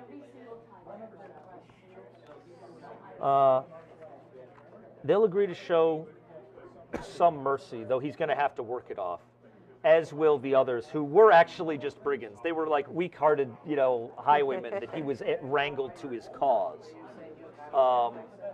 So the adventuring phase is over and a fellowship phase begins. As you guys will probably have to spend the winter in Woodman Town. There's not really much time to travel elsewhere, but you can spend your time resting, and there are undertakings that you could take. You could try to make this place a sanctuary if you wanted, which gives you boost to things. You could try to meet a patron. It should be noted that Radagast the Brown is not far away. You could try to train to boost some things. You could try to recover from any ills that are at you, or research lore if you wanted to find out whence came this blade. But we don't have quite enough time for that today. So, in any case, thank you, folks, for adventuring in Middle-earth. Thank you. Well done. I hope you had fun. I really like this system. It's by the same people who made the One Ring, which was the major recent, it's still in existence actually, Middle-earth RPG since the old days of Merc. But 5th edition, it can't be denied, is a really solid system. Yeah. It's so fluid, it's so easy to use. And so I love that they took that 5e license and just said, hey, let's make this work. I love the journey rules. I love that audiences are a thing. I love that creeping shadow corruption. Yeah. Because the more you deal with these things, there are journey events that happen where you can just gain shadow points. You might find travelers on the road and who are in trouble that need help. And if you say, we don't help them, you get shadow points. The game assumes that you're the good guys. But all of that serves, and the journey rules making such a big deal about the places you go, and little things like you can gain inspiration or lose levels of exhaustion and such just from noticing how pretty that sunset is. The world itself is so involved, and that's what you need to really make a Middle-earth RPG work. So, thank you all for joining me. Thank you for really role-playing the hell out of this. This was wonderful. And for just enjoying, you may have enjoyed Middle-earth a lot more than I did, because you guys are on another level from me. But not me, no. Well, but thank you for joining me. All of you, thank you for joining me. I hope you enjoyed. Next month, October, the spooky time. Yeah. I don't have the book in front of me so that I can't wave it in front of you and show how cool it is, but we're doing Call of Cthulhu. Oh. It's probably going to have way less of a happy ending than this one did. Yeah. So enjoy your fall while it lasts. We will be back next month. Thank you, folks. Have a good one.